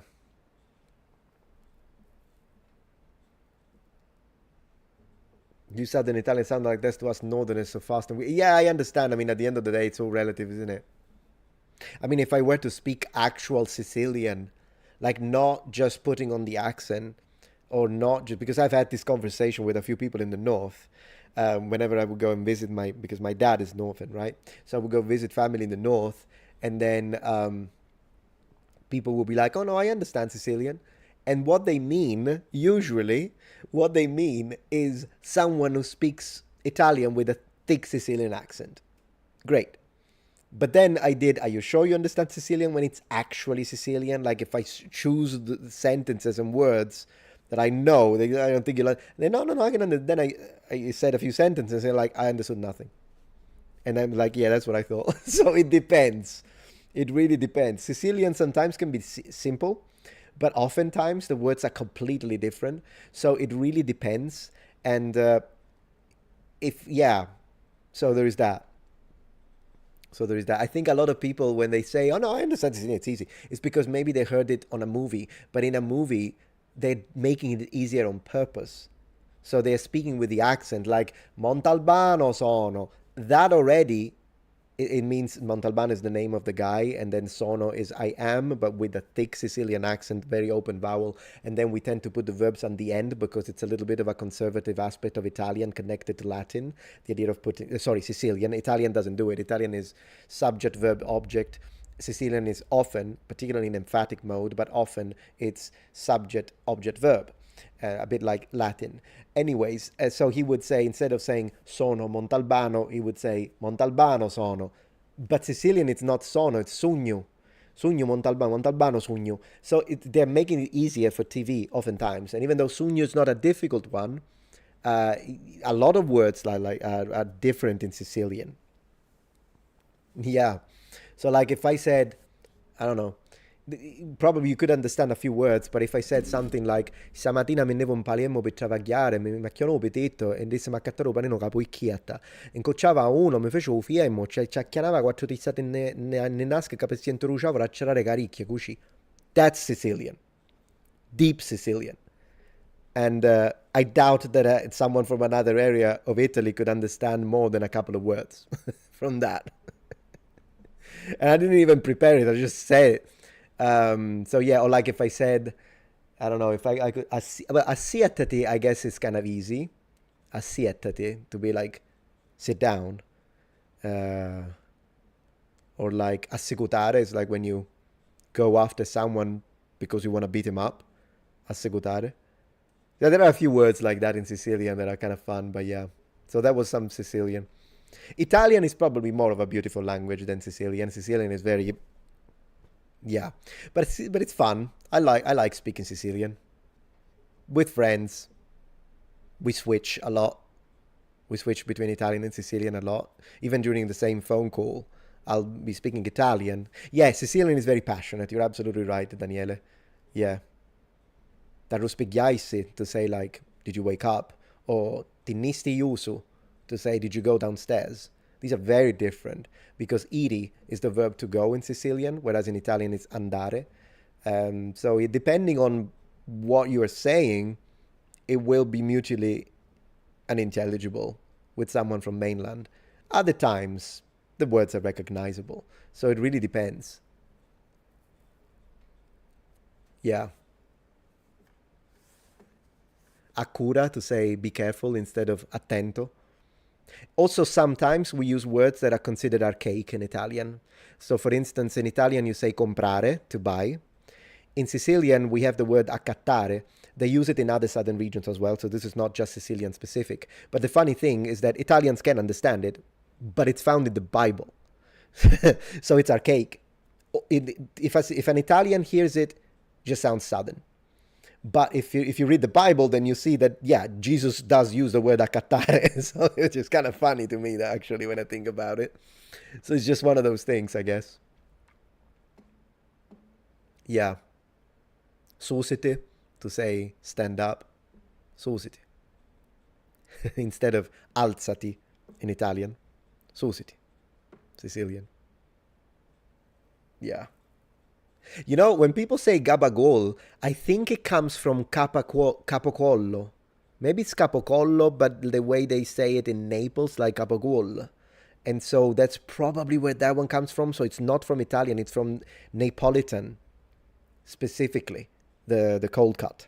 I'm saying the meat. Yeah, in French you say acheter. Yeah, if you think about it, Italian to work is lavorare, and a job or a work as a noun is lavoro. In Sicilian, it's travagliare, to say to work, and travaglio, to say a job or work. And it's closer to trabajar or like travailler in French. In that way, we are closer to those languages for some reasons. So, yeah.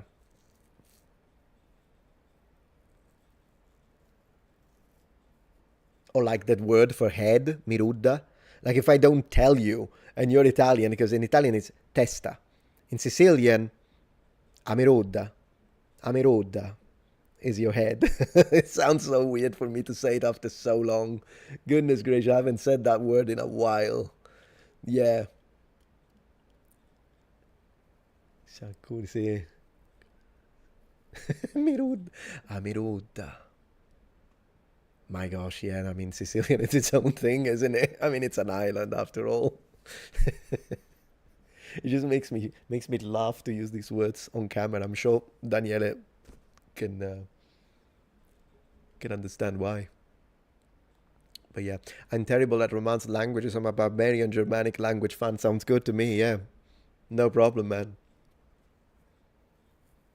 Oh, it's Capicola in 19th century Neapolitan. I did think it was connected to Neapolitan, though, yeah. Yeah, head in Italian, yeah, la tête in French, right?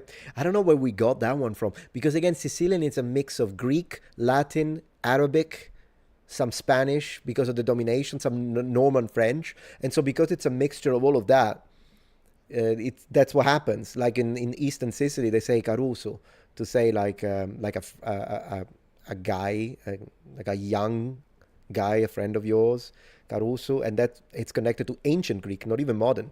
It's connected to a word in ancient Greek that they use. So it's a fascinating phenomenon, really, what happens there. But yeah. There definitely is a Norman influence in Sicilian, yes. That's why some words sound like, even like abuata, to be like, it's a box, isn't it? Or like some words are definitely connected to French, Norman French, others to Arabic. And like the word for, can't think of the word in English, a coffin is definitely connected to Arabic, or like we have a few... And then there is variety, because Sicilian is not a unified language, so you have different versions of Sicilian throughout the island that are very different. Like the way I speak, the Sicilian I'm using, it would be very different to Sicilian spoken in Siracusa or Agrigento. Southern Agrigento being like central southern, Siracusa is like the east coast, right? And then you've got Catania. They all sound very different.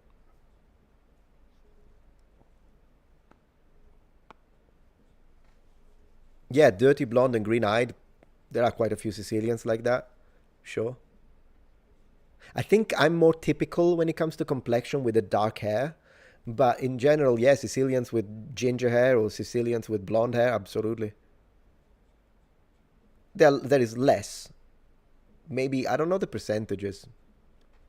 If I would have to guess, I would say the percentages of blondes in Sicily are probably under 10%. Probably 8%. And if I just try to imagine like how many classmates or how many friends in the group, maybe an 8% would be realistic. I would have to look at the actual population data. So imagine this as a ballpark estimate. But I'm saying in my experience, I would say that, yeah, you do run into blondes that are Sicilians. It's a different type of blonde to the Nordic blonde, of course, but still. Blonde with blue eyes, I would say maybe around 8% of the population would be like that, would be my estimate.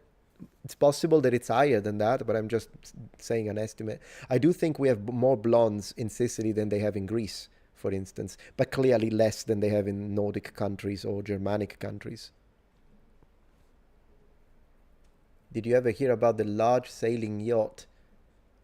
How do you pronounce that? Yacht, that sank in Sicily. Yeah, I think, wasn't that like a mistake by a captain? I think I did hear that, but it's a few years ago, right? You are 98% Anglo-Saxon and 2% Welsh. Wow. Your Campanian grandmother had green eyes. Campania is the region where I've seen more ginger hair. Like red hair people. When it comes to Italy. A few blonde with blue eyes in the north as well. Probably I would say north might have the highest percentage, but also Sicily because of the Norman thing. So it depends. How do Sicilians compare to Corsicans and Sardinians? I've never met a Corsican in my life. I don't even think they exist. I think they just made up. When it comes to Sardinians, it's just the accent. I've met quite a lot of Sardinians, and you can tell immediately when they open their mouth, and so can they about us. So accent-wise, planets apart. But looks, we look the same. At least in my experience, like when I went to the Emerald Coast in Sardinia, which is breathtaking. Gorgeous, really.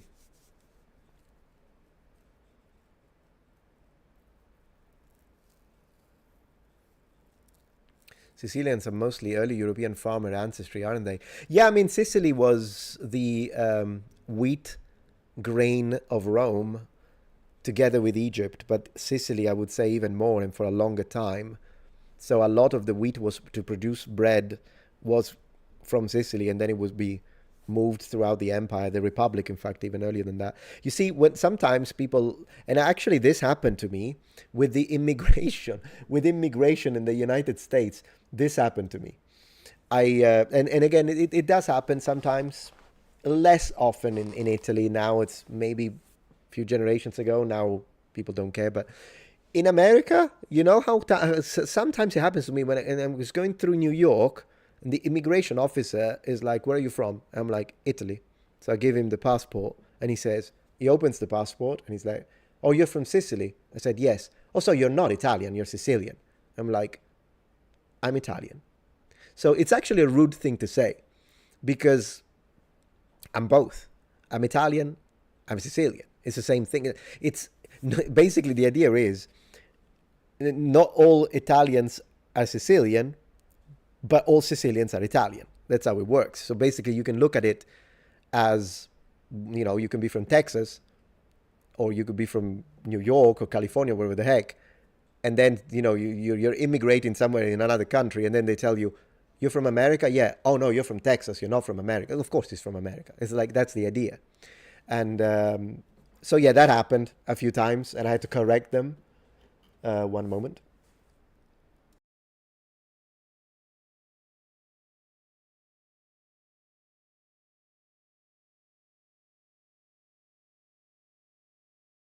Yeah, so it's one of those things that sometimes people, and I guess maybe you will find the occasional very patriotic Sicilian that will tell you, "I'm a Sicilian," but I've never heard it in my life. I'm not saying that they don't exist. I'm just saying that if someone asks a Sicilian, "But are you an Italian?" be like, "Yes." Maybe the only difference is if you were to really build a weird question and ask, "But do you feel more Sicilian or more Italian?" Then of course a Sicilian will say, "Oh, Sicilian."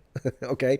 But all Sicilians are Italian. It's like, yeah, we're Italian. And what's funny is that, considering the fact that the word Italia, Italy, used in a geographical sense, so to mean the boot, right? Italia, geographically.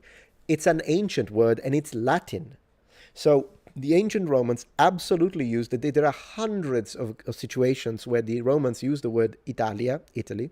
So you can totally use it. I know that Italy as a modern nation is very recent, but the word Italia to mean that area of the world is extremely ancient. The Romans used it. And interestingly enough, even though at the very beginning, when you look at the sources, the Romans used Italia just to mean Central Italy.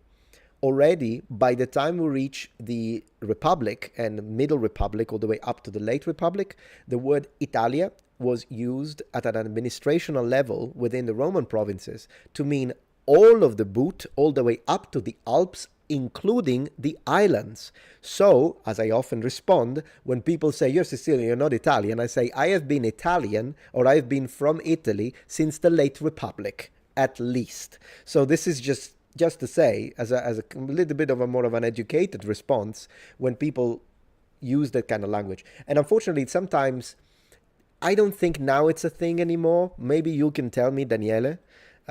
Sometimes people say it when you have very small percentage, of course, but sometimes you do have some people from the north that hate the south, and then you have people in the south that hate the north. And I'm not talking about funny rivalry, but I'm talking about actual hatred. I think it's mostly gone in my experience, but usually whenever that did happen, when I was younger, then some people in the north would say, "Oh, you're Sicilian, you're not Italian," or they might even say things like, "You're not Italian, you're an African," which even the fact that they use that as a way to insult tells you all you need to know.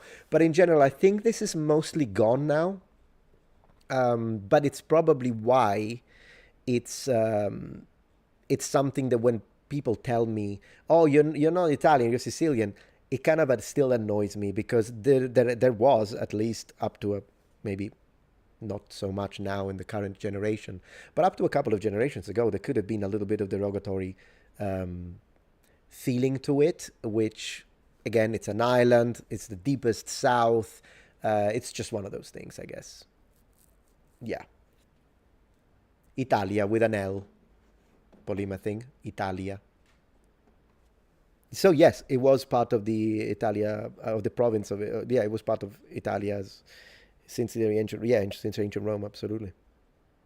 And of course, you know that I double checked that one with the sources. I had a reason to look for something like that. Of course, it's annoying. It was a habit that came straight from the pre-unitary period. I agree, Daniela. Yeah, that's why I'm saying I think people now, the youth, they don't care. I don't think they care. But yeah, sometimes. But yeah. Anyways, guys, with that, I'm gonna call it a night. And yeah, aren't the sort of far-right parties in Italy called League of the North? La Lega, I don't know if they're far-right, to be honest. I imagine they will be considered pretty... Maybe they are? Yeah, they are the secessionists, though. They are the ones that wanted to, at least back in the day. I'm talking about Boss in the 80s. I don't know now. I don't really follow now. But the Lega North, they wanted to disconnect from Italy, but they never did it. And never will. Yeah, there was a little bit of that. Again, I don't know where they would be placed in the political spectrum. I know they allied sometimes with right-wing parties, but I have no idea. And then again, Italy, left, right, center dichotomy, like left, right, center spectrum works differently. Like the left is actually very left, or at least it used to be. In the 80s, the left would go all the way to actual communism. And the center, you had something like Democrazia Cristiana, I guess, would be a center. And believe it or not, they did. Like, you know how in America, you don't really have a third party. It's left or right. Who the heck votes green? And those that do, it's kind of a wasted vote, is it? Because I don't think they'll ever win. But in Italy, no, the center, the left, and the right, they have all been in power multiple times. I don't know how it is now, though, because I haven't followed it. I really don't. So anything I'm saying is mostly like 90s stuff. I don't know anything about current Italian politics. To be fair. Guys, it's been a pleasure. I'm going to go make that pasta. Thank you for being here. Really appreciate you. And have a fantastic night.